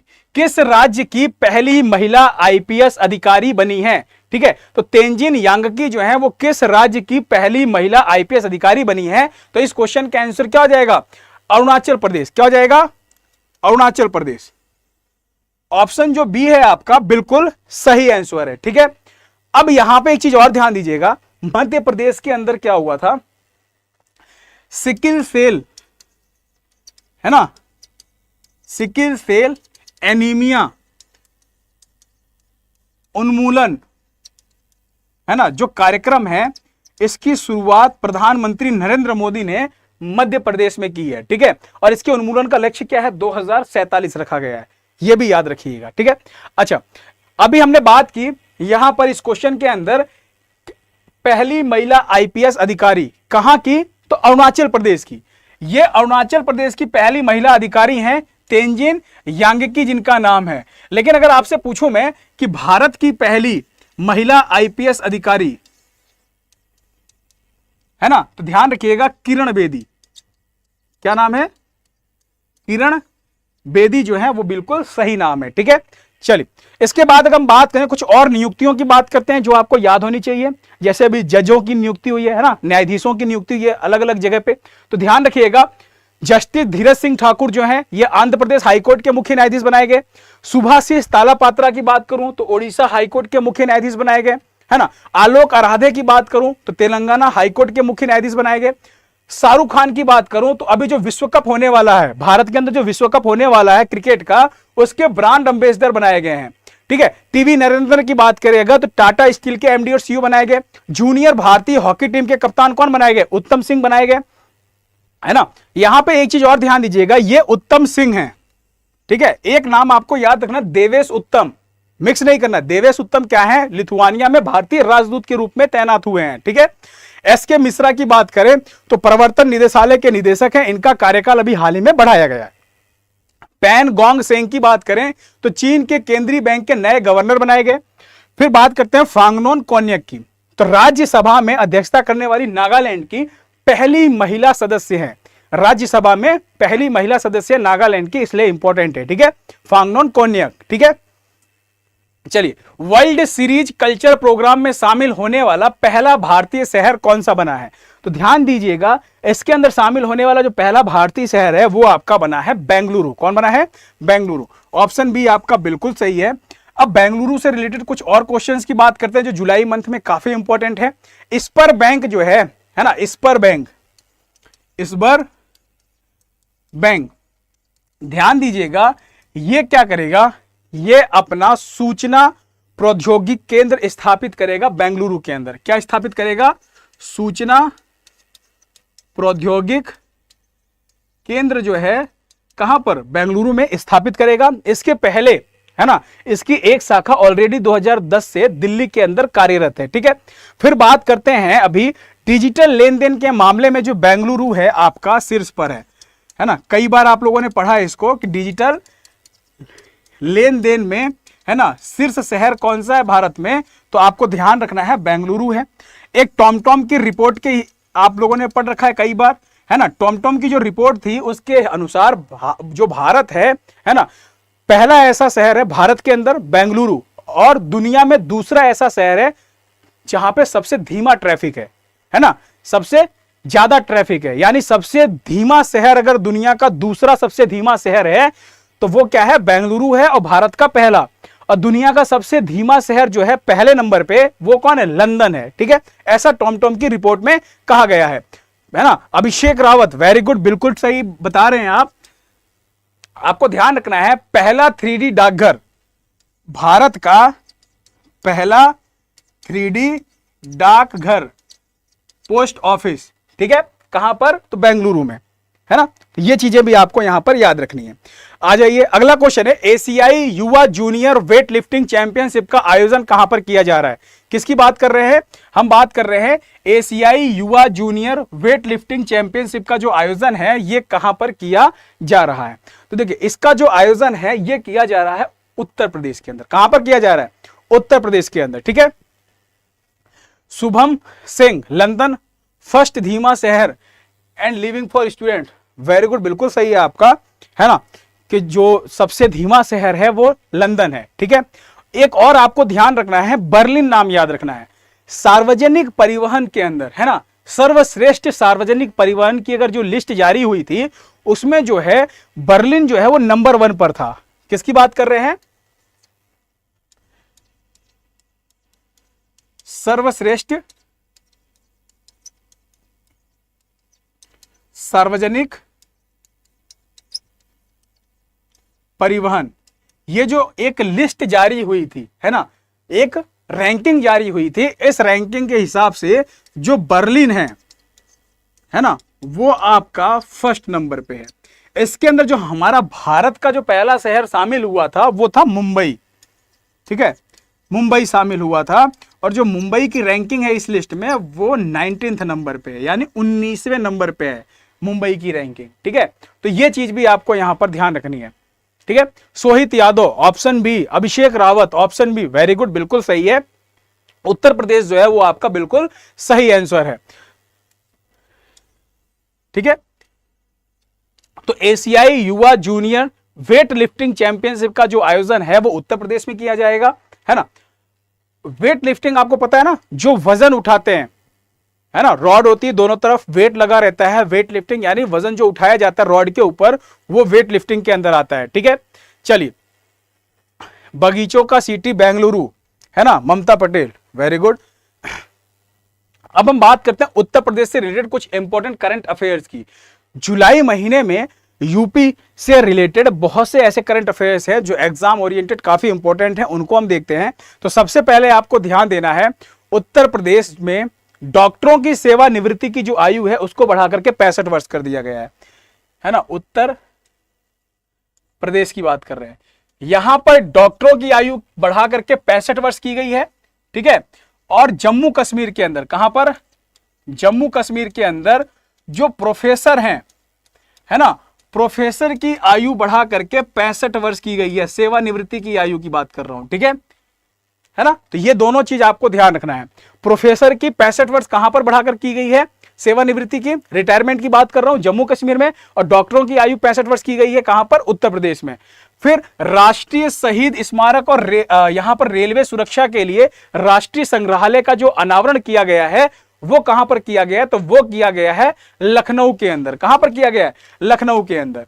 यहां पर ध्यान दीजिएगा, लखनऊ के अंदर ही बंदरवन, किसका, मानव और बंदर के बीच होने वाले संघर्ष के समाधान के लिए, है ना। आपको पता है बहुत ज्यादा बंदर हैं, अयोध्या चले जाइए, फैजाबाद चले जाइए, वहां पर तो ऐसा हाल है कि अगर आपने कुछ भी खाने का खरीदा है, 10 कदम अगर आप चल लें तो बहुत बड़ी बात है ना। बंदर जो होते हैं वो छीन के चले जाते हैं, है ना। तो यहां पर लखनऊ के अंदर बंदर वन की स्थापना की गई है, मनुष्य और बंदर के बीच जो संघर्ष है उसको रोकने के लिए, समाधान के लिए। ठीक है, ममता पटेल, यस सर, हाँ बिल्कुल, मैं खुद गया हुआ था एक बार फैजाबाद, वहां पर, तो वहां पर वो हाल हो गया था कि अगर आपने कुछ भी खरीदा है तो 10 कदम भी अगर आप चलेंगे तो आपसे खाने की चीज जो होते हैं वो छीन लेते हैं। ठीक है, उत्तर प्रदेश में मुख्यमंत्री खेत सुरक्षा योजना लागू करेगी कौन, उत्तर प्रदेश सरकार करेगी। उत्तर प्रदेश सरकार ने 14 शहरों में 351 नगर वाटिका जो है वो विकसित की है, ये भी याद रखना है। विश्व का सबसे बड़ा अंतरराष्ट्रीय मंदिर, ठीक है, सम्मेलन और एक्सपो जो है ये वाराणसी में आयोजित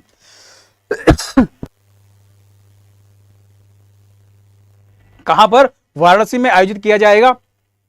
उत्तर प्रदेश सरकार ने 800 मेगावाट की 2 ताप विद्युत परियोजना जो है उसको हाल ही में मंजूरी दी है। उत्तर प्रदेश सरकार जो है वो क्या करेगी, जितने भी कार्यालय हैं, मॉल्स हैं, है ना, जो बिल्डिंग्स हैं बड़ी बड़ी, वहां पर क्या डिफाइब्रेटर लगाएगी। देखिए, डिफाइब्रेटर की अगर मैं बात करूं तो जो डिफाइब्रेटर है इसका मतलब क्या है, मान लीजिए किसी को कार्डियो अटैक आता है अचानक से, है ना, तो जब कार्डियक अटैक आता है तो उसके अंदर वहां पर प्राथमिक उपचार के लिए इसका यूज किया जाएगा। ठीक है, उसके बाद बात करें तो ऑपरेशन कन्विक्शन शुरू किया गया है, कहां पर, उत्तर प्रदेश के अंदर। और भी बहुत सी चीजें हैं, जैसे कि मैं बात करूं नंद बाबा मिशन परियोजना जो है ना, नंद बाबा दुग्ध जो योजना है वो शुरू की गई है, लगभग 1000 करोड़ की परियोजना है, कहां पर, उत्तर प्रदेश के अंदर शुरू किया गया है।